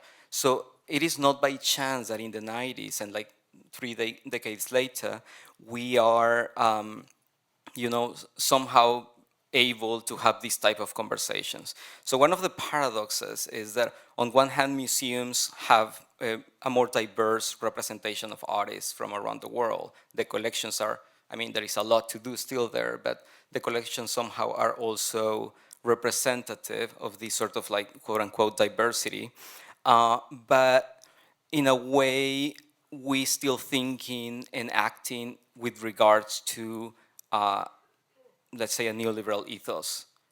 So neoliberalism is expression of this sort of multiplicity of identities, while at the same time reaffirms a sort of like universalizing white mind. And so when we think about identity, going back to this, kind of like the paradox here is that the more we speak about diversity and identity within museums, the more at the same time we reaffirm the centrality of contemporary art as a canon that is somehow controlled by some kind of, let's say, white subjectivity. So why is that, for instance, if I am a white artist, I have the right to not speak about my own identity because whiteness can claim universalism, while, Latin America and indigenous, etc., have to speak about their identity all the time. And I think Paul was, in a way, also referring to this. So I guess kind of like my point with this is like kind of like question how from within curatorial practice we can think about other sort of engagements with what we would call difference, and kind of like thinking about like forms of, I guess, intersectionality and so on. The last thing that I would just briefly say is that as I see it, one of the answers is kind of going back to the art object. So curators write, translate, and most of the times curators are somehow using this kind of weird ethnographic language when speaking about art. And let's, for instance, think about indigenous contemporary art. One of the problems I have, for instance, with the idea of learning is that for some reason now, like all of the museums are like celebrating indigenous art and thinking of how we can learn about indigenous communities. They really know the thing, right? Like look at Amazonian communities, etc. And the thing is that if you think about that carefully, there is some kind of like weird continuation of the logic of extraction through curatorial practice and museum practices. So I don't know if the question is how we can learn about indigenous practices, for instance, or about non-Western artistic practices, or there is something else that is more about disruption and about some kind of like interruption of kind of the sort of universal logos or neoliberalism in this case. And by that I mean, and I'm just thinking, for instance, of this famous conference that Gilles Deleuze gave where he was speaking to filmmakers and he was like, art is not about communication. So I think that there is something else going on when we see shows and when we look at art that is not about learning and it is not about communication, but some kind of like aesthetic experience that is not completely cognitive. And that force is somehow deposited in the art object.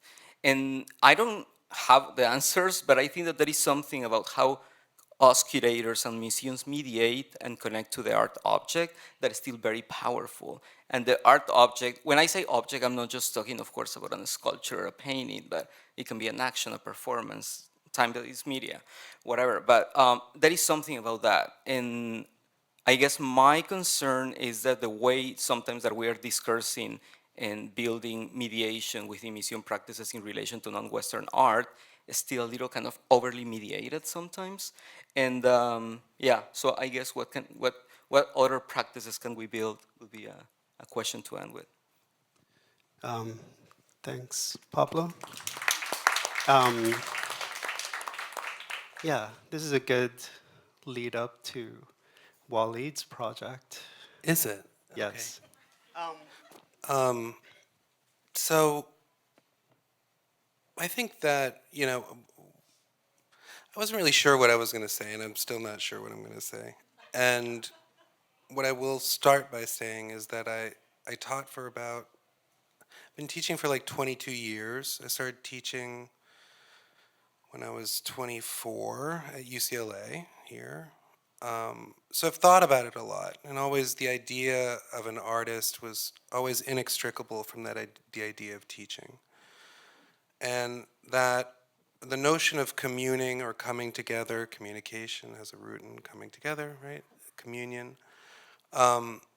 This idea of being in the same place or creating mechanisms to produce a commons. And I think, so one of the things that sort of occurs to me or I was thinking about while we're discussing this is that oftentimes you can't name a specific form of commons, but what sort of got emphasized by both of your presentations was this notion of the unsayable version of it, which is sensorial experience, which is what brings people together around the sharing of a kind of ability to experience something and have that be a framework.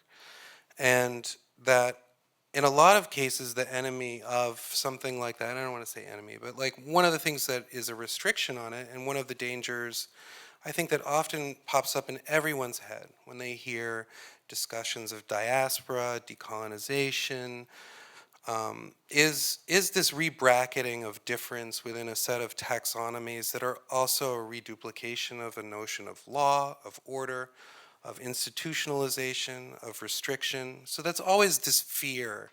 It's always the fear that is the sort of undercurrent of discussions like this. And reconciling those two, I would just say that recourse to abstraction tends to be a real difficulty in actually constructing a commons and defending a commons. And the notion of something that's shared, that's not privatized, that's not, property begins with the right to exclude. And to not start with these kinds of partitions, but by the establishment of something collective. And I think that's what fundamentally aesthetics as, language is arguably a subset of aesthetics, but aesthetics is the appearance of something being known, a knowing through the senses, something becoming sensate, and that is a bodily kind of understanding. And it's a bodily kind of thinking. And not to say that it's simply vibration or something like that, but it is something becoming sensate that wasn't before and shared among a group and becoming sensate together. So I think of art as a kind of discourse about aesthetics that happens through aesthetics. It looks at itself. It concerns itself with how communion or community is formed through shared sensation, through a kind of coming together, through a knowledge or an understanding. And that furthermore, this space of pedagogy is where you have to always balance that recompartmentalization, that taxonomy structure of proposing histories with the fundamental opposition that might have to the discourse itself. In other words, communion, sensate, continuities, and sharing a framework of common experience. And that's a kind of tension that then operates also when you talk about teaching, because it's always has this function of being within an institution or having an institutional kind of dimension or authority, or us being on a raised platform and you being facing us in chairs, and et cetera, and all of these hierarchies that are reinforced through aesthetics. So then what?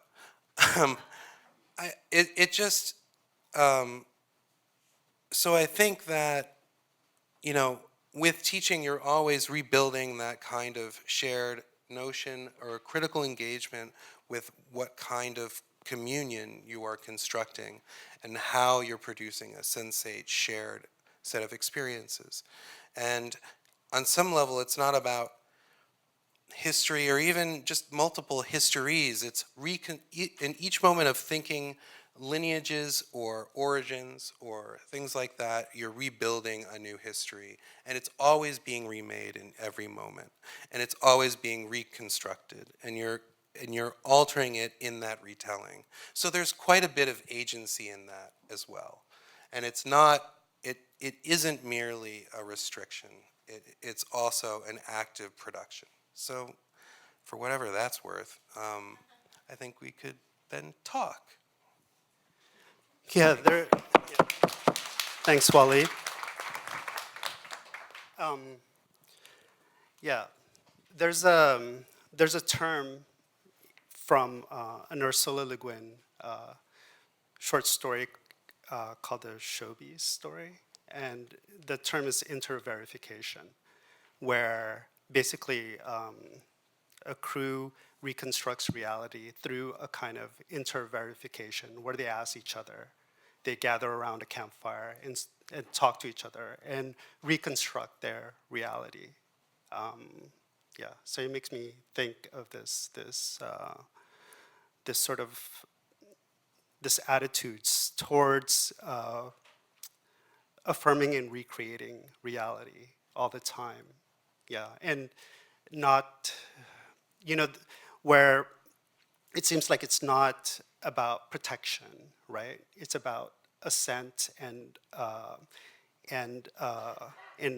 harmonizing towards building the present, right? Okay, so I guess I'm just going to go through and sort of ask follow-up questions, and people can just jump in. But in terms of, for the curators, I guess, for Oscar and Pablo, there's a slowness in the institution, right? In the museum institution, and Candace brought up this analogy to a cruise ship, but there's also positive things about that slowness, right? And so I guess, how do you imagine your positions in your case, Oscar, in being in opening up a kind of responsiveness to the museum? What's lost and what's gained? I don't think of our institution as that like a cruise ship at all. First of all, we're pretty small. We're more like a regular boat. But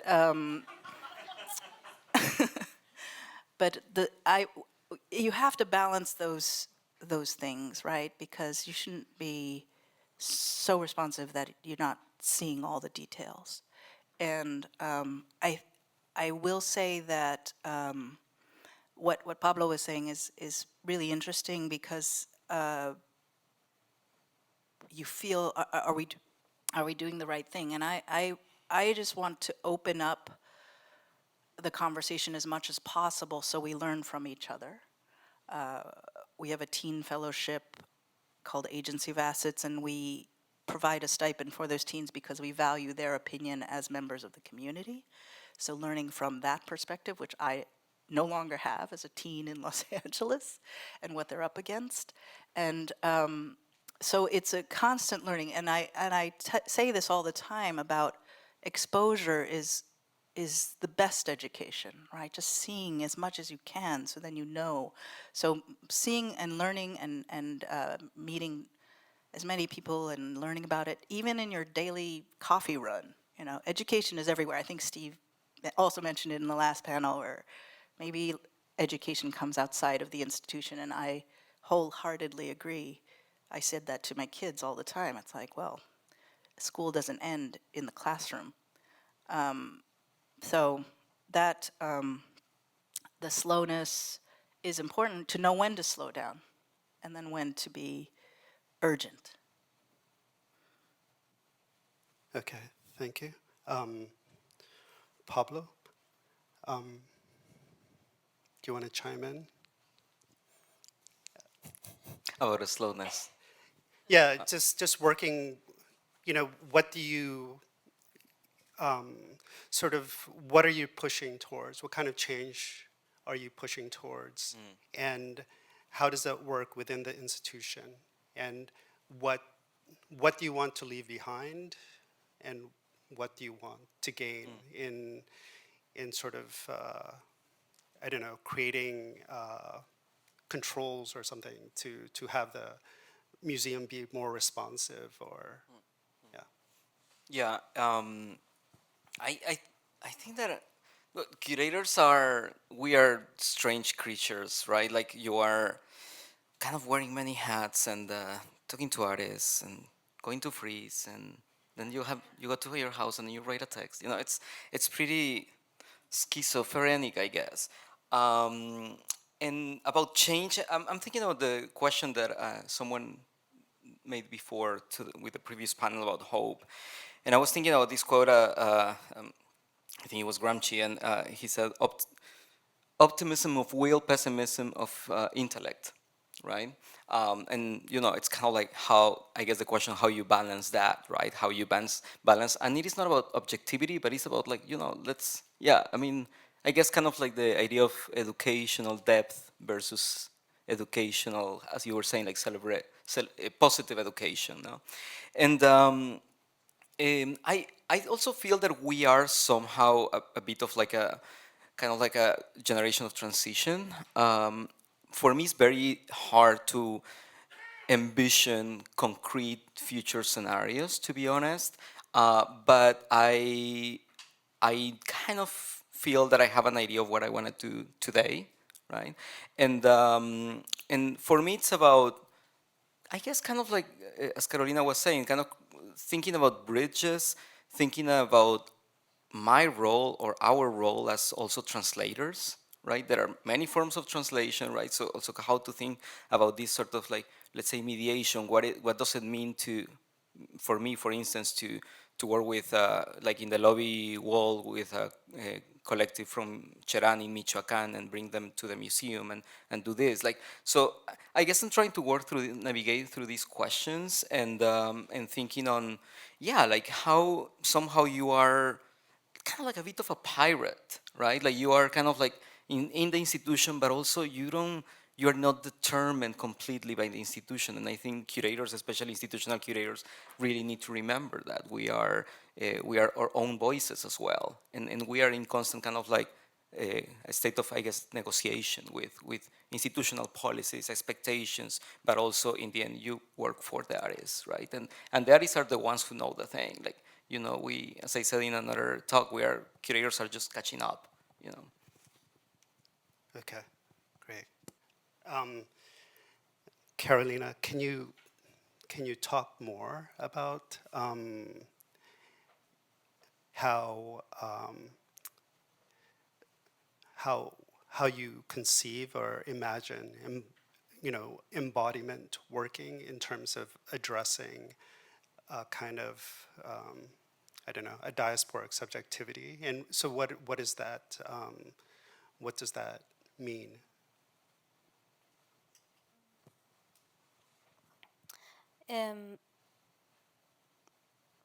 First, I want to comment on the word diaspora and how, in the particular context as a Colombiana who lives outside, we're trying to, and that means also to be, that's one of the things that means to always have a foot of where you come from, to be very attentive.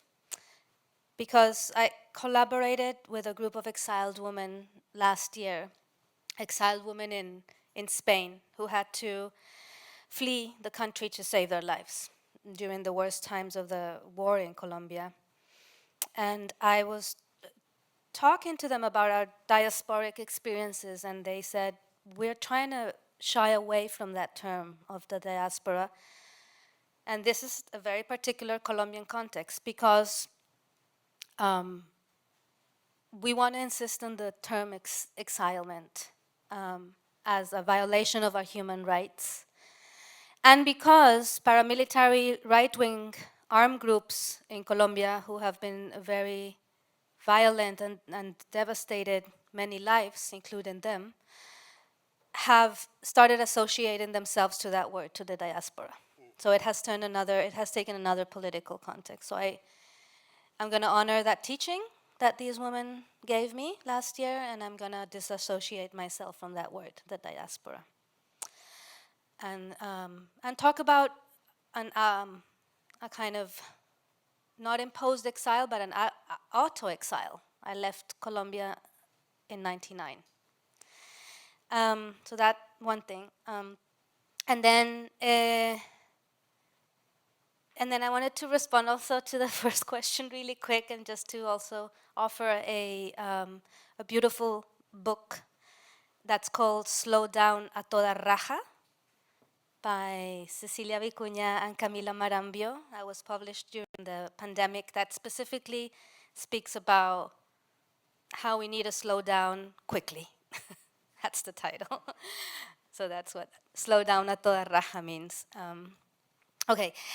And the embodiment takes many shapes, takes shape in a daily practice. I wish much more. Sometimes I forget to embody it in, myself as a daily practice. And it takes shape in opening up the opportunities and privileges that I have when I get invited to show work, and opening up that space of exhibition to other artists and to other collectives who are doing what for me is contemporary art, but maybe that these cultural materials are not being produced for the white box or for a museum or a gallery. They're produced more in the context of popular education, and kind of trying to align myself that as an artist, like how can I conceive my art also as a tool of popular education and pedagogical space. And then also trying to channel resources to do more ambitious stuff. And actually, I'm going to take the opportunity to do some marketing in a week. March 1st, Saturday, from 10 a.m., I know it's morning, from 10 a.m. to 1 p.m., we're hosting a huge collective participatory performance at USC as part of a program that's called Visions and Voices. Reservations are open, so you can look it up. It's called El Respiro, or Respire.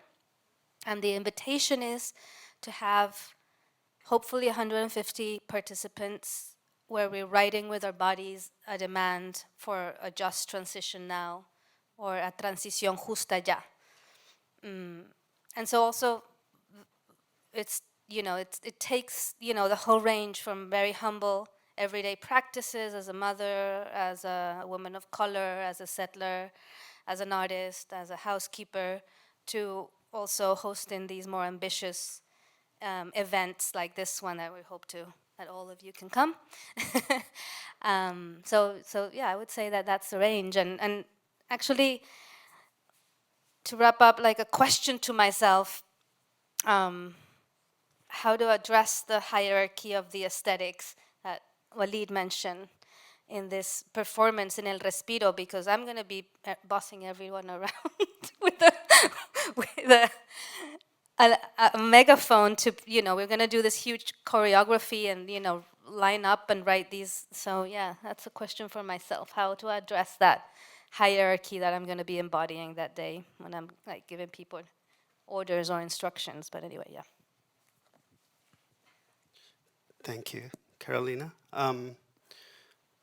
Walid, do you want to speak about why you gravitate towards a kind of materialist position in speaking about aesthetics, and what's the previous problem or the frustration with what was out there? Walid is writing a book about aesthetics. Well, so I don't want to talk about that, but what I was thinking is like how one really important, or maybe this partially does kind of answer your question, but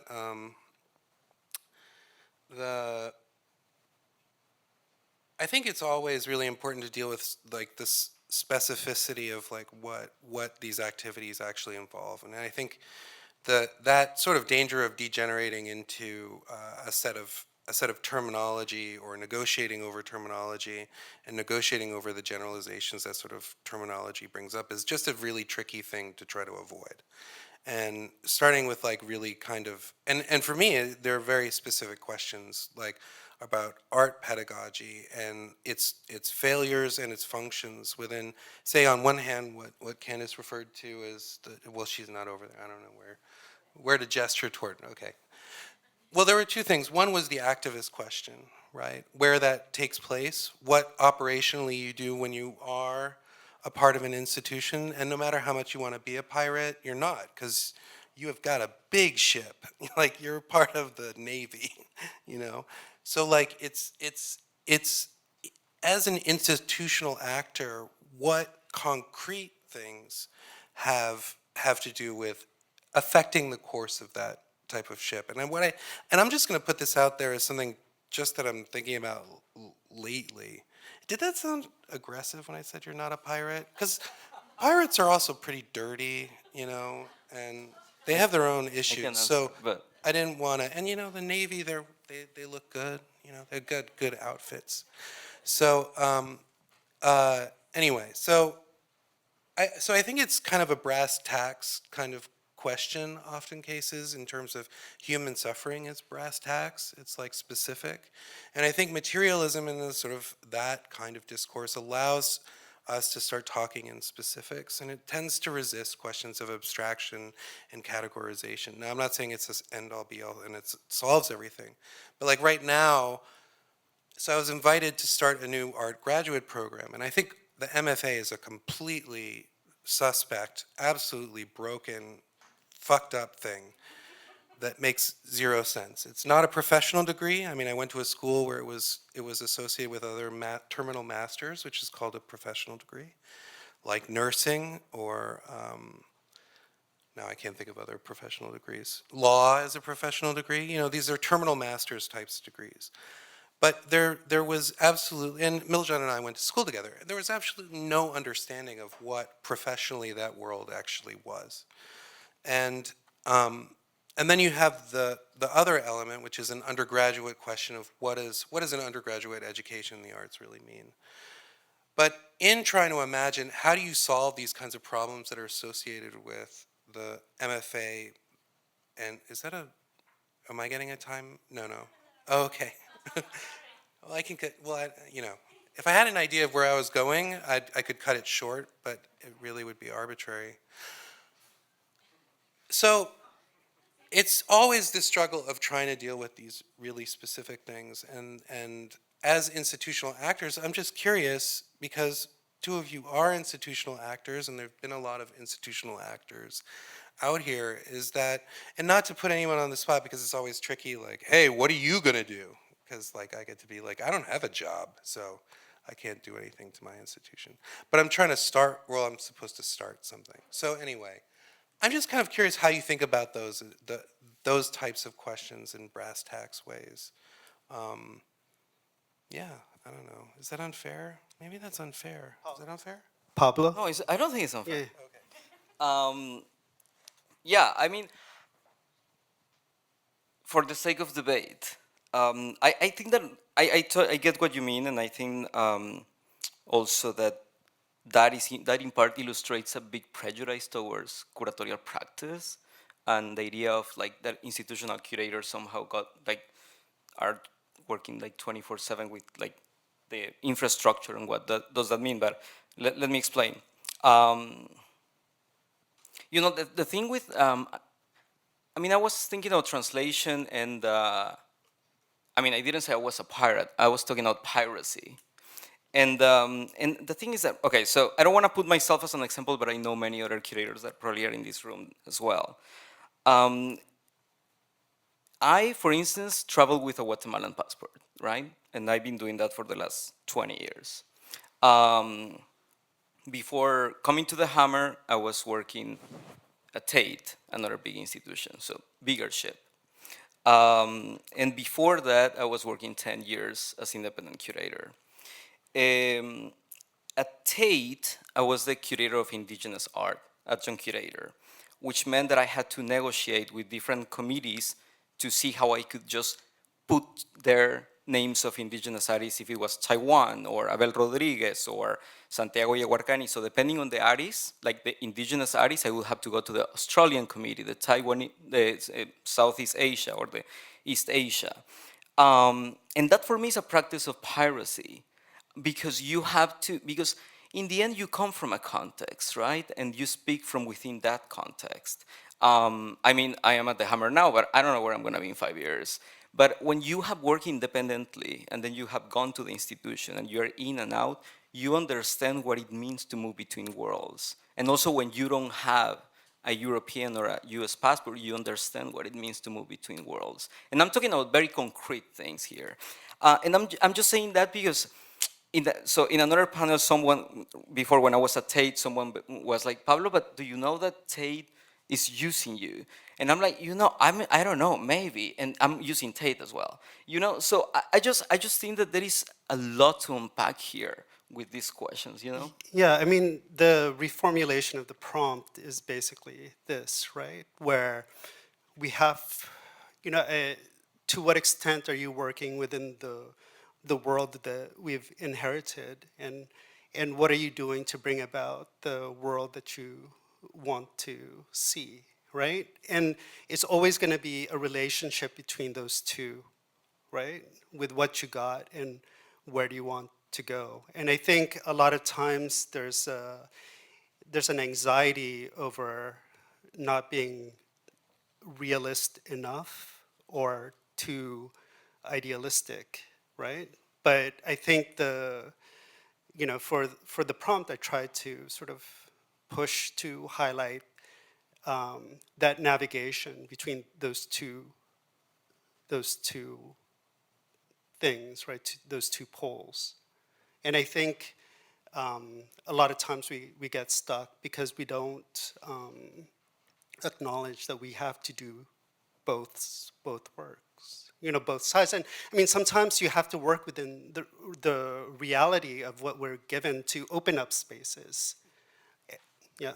Yeah, and that makes me think about how after all the PST Getty work that many of us did, I was so exhausted, and I was talking to friends like, oh, can we just do like a guerrilla exhibition without any money, just like in a like somebody's living room or an empty place or like something, please. And then the fires happen, and then we did it. We did it, and it's up right now at Felix Art Fair. It's La Ayuda Network. We did an open call. It was incredible. We asked people to donate under the idea of a cornerstone, which was one of the very few things that remained after the fires of a structure, of any given structure, to respond to this idea of the cornerstone and create a piece of art under specific measurements and donate it for this benefit. That's up until, is Felix until tomorrow? Yeah, it's been up. And there's a sliding scale. Prices start at $250 up to $500.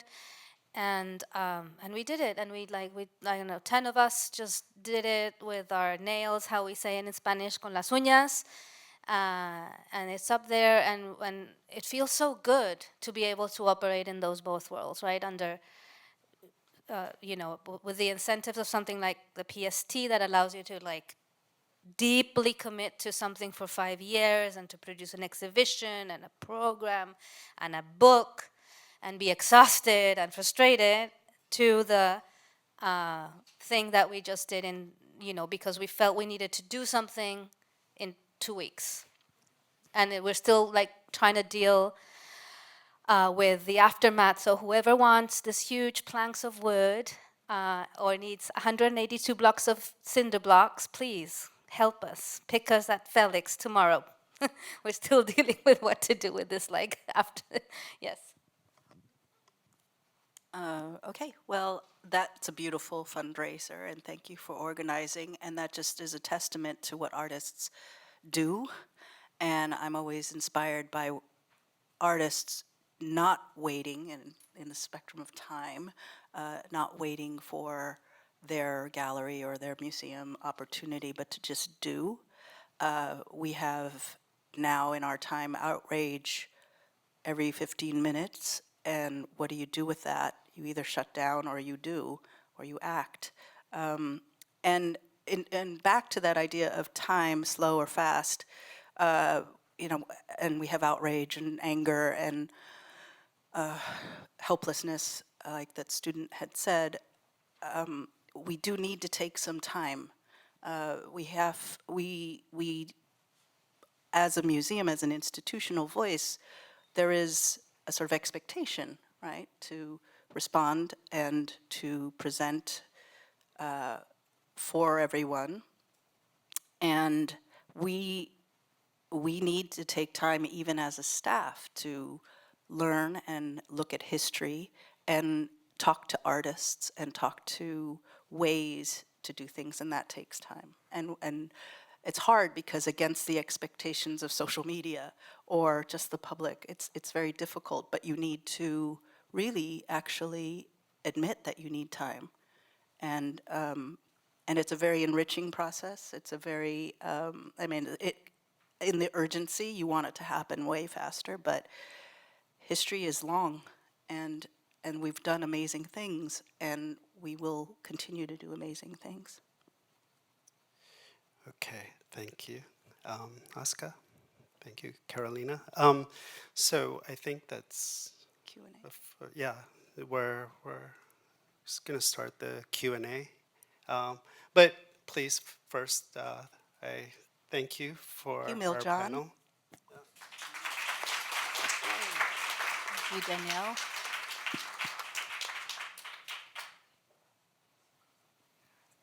So during Trump 1.0, I actually moved to Canada. And I was there in an institution right at the same time when the Canadian government was trying to implement, they just completed the 94 calls of action as part of the Truth and Reconciliation Commission. I think I'm basically saying I am a proud institutional agent because change can happen, because institutional leaders, if there's alignment with public will, can do many things at once, and sometimes those things are contradictory. I sometimes see my role as harm reduction, colonial harm reduction. I see my role as spotlighting content and also marshaling resources. And I think sometimes that's what, to be brass tacks, like there needs to be an alignment of all those things. Just wanted to kind of provide that context. Thank you, Stephen. I also want to add to that, I've never worked in an institution myself, and so I don't know the depth on that, but meaning like being an employee in an institution, of course I have been working for so many years now and doing exhibition and engagements like this. But I think institution can also be a place of healing, and whoever would like to participate in that healing and moving the narrative forward could definitely participate. I think in this room, everybody is, or not everybody, but many are in a position of close to even power sometimes, right? To where the decision makers could help if they choose to, if in whatever narrative they like to move forward. I think we could act and we could, take responsibility from the space that we're standing from. And I see the beautiful exhibition from Pablo out here. And that is a form of action and moving the narrative forward, I think.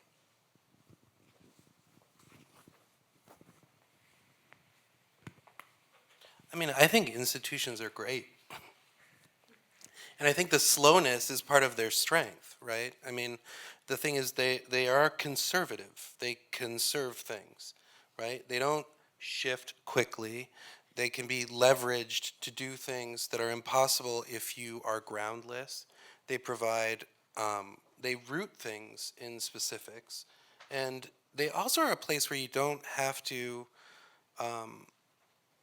they come inscribed with power, which is what you just said. And that power is important. And I think that there is a kind of race to distance oneself from centers of power, or to claim that they're not real, but they are real and they are dispersed. And these structures aren't mysterious. They're made of people that replicate, and institutions only exist with rules. And that's exactly why I'd say this administration, which is exhausting to talk about, but because they break the rules, they're that frustrating, right? Because institutions start to dissolve when they don't have rules. They lose that conservatism, they lose the slowness, and they start becoming really scary and broken and weird and whatever, all those other adjectives. But I think there's this real, it's also recognizing that power, I think, in being an institutional actor and owning that and realizing it's not outside of you, it's in all of those structures. And we build them for reasons, right? We build them to protect each other. And we affirm them. And we affirm them. Other questions? One person.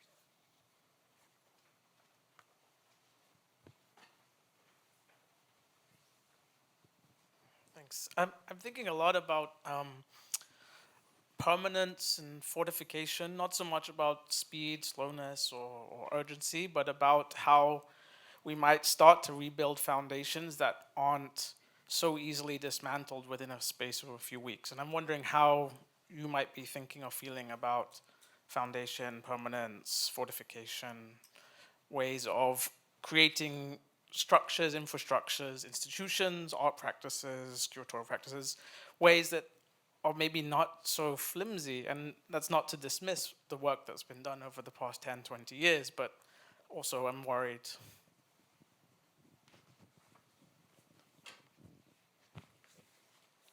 The exhibition of La Ayuda is called Foundations, precisely. And I don't have a specific answer. Maybe I just want to share that, and to give more context of La Ayuda, all the benefit of the sales of these stones that other artists have generously donated are going to Altadena families who are undocumented or who do not have access to the channels of help that other people do have. So wanted to give that.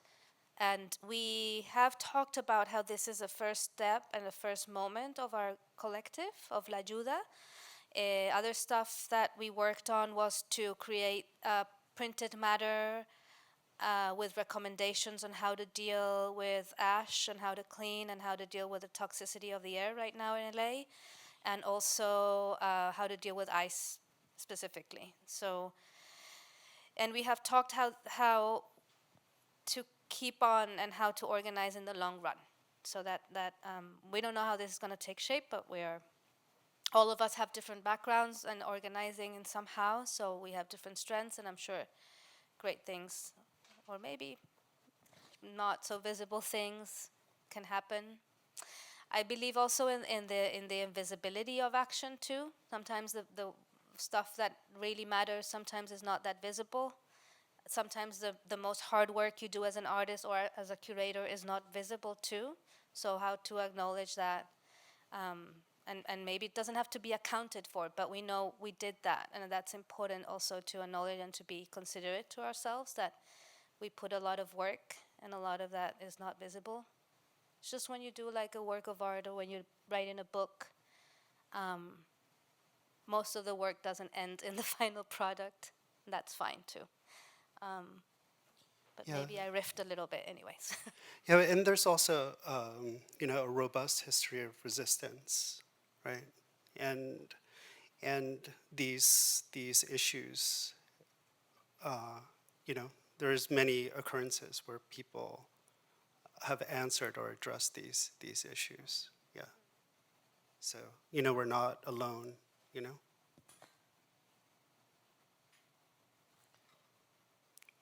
Yes. Not an artist, not a curator. I work for curators. It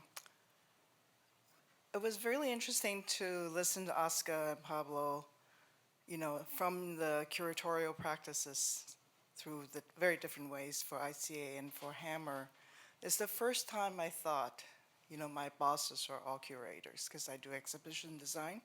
So my job is to translate your curatorial narrative. But at the same time, I never thought of you guys as potential instigating agents for institutional critique, which I think, Pablo, you're suggesting, because you talked about the kind of white standard by which everything else is seen through. And I'm wondering, how does an institution engender or even act and produce institutional critique within? Now, is art and agency powerful enough that can participate in that process? Wally, you talked about this kind of commune sensate, sort of kind of bringing that space together for people to really dig deep into that kind of art experience. I'm just wondering if there is, you guys talked about brass tacks. How do you guys participate or instigate your own institutional critique?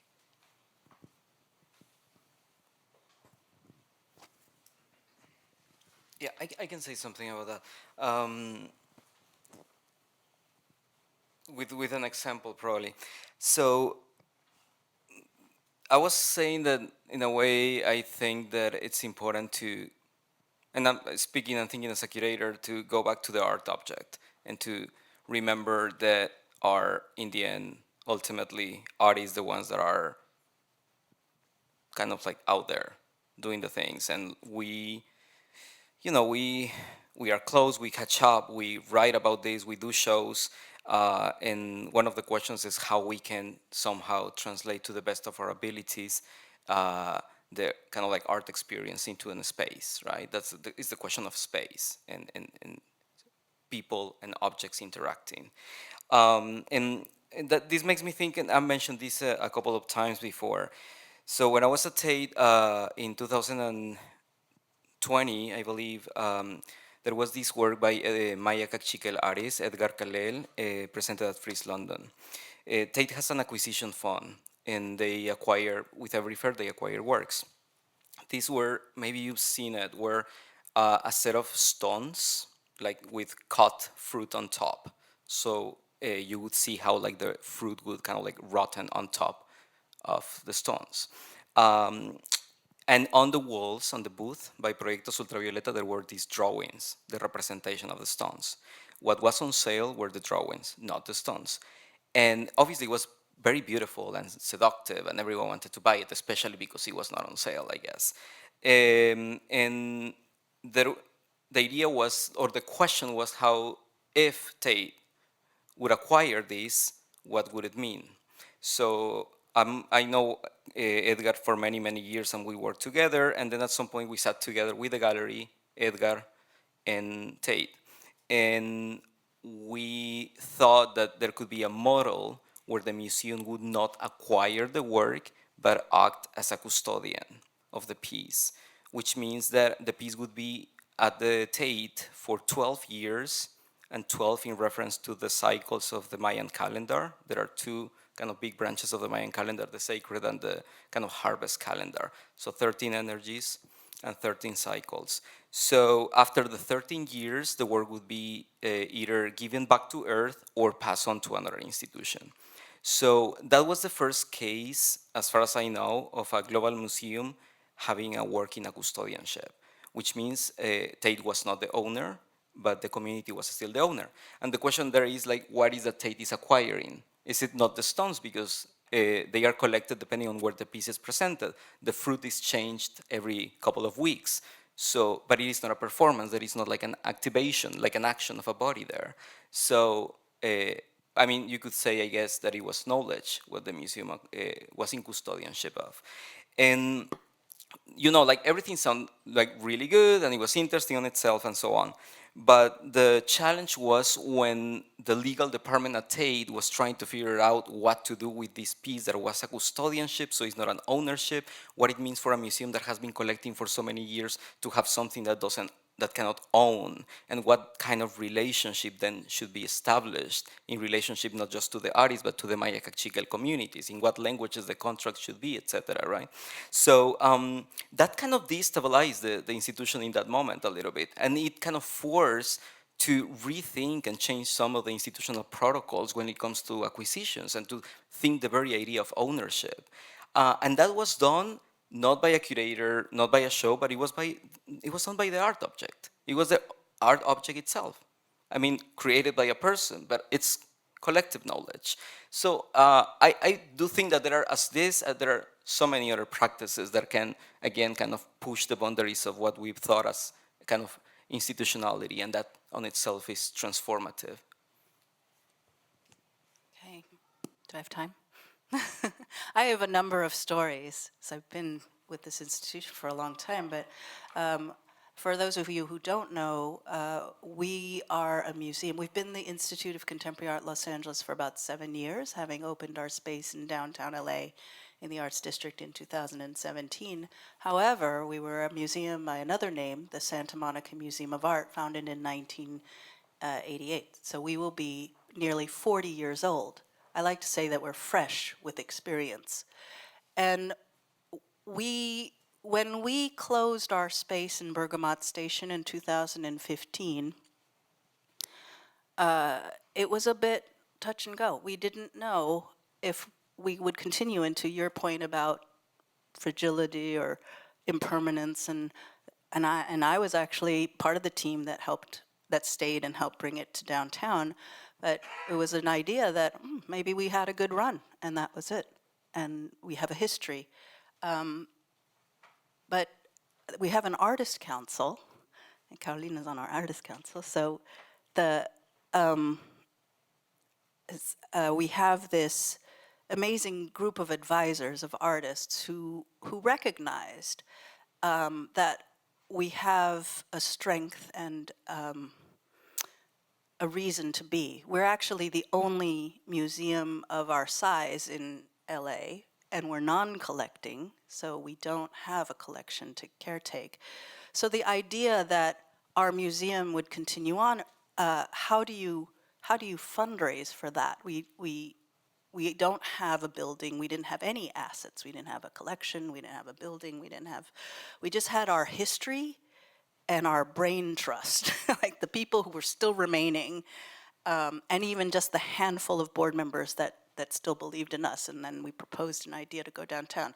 So that was a bit of institutional reckoning and thinking about, do we continue on, and is it of value, and as a non-collecting Kunsthalle model, do you continue? And it came from the artists that said, you actually have a particular role in this city as a museum of your size to do art exhibitions and programs of a certain caliber, and hence we continued on.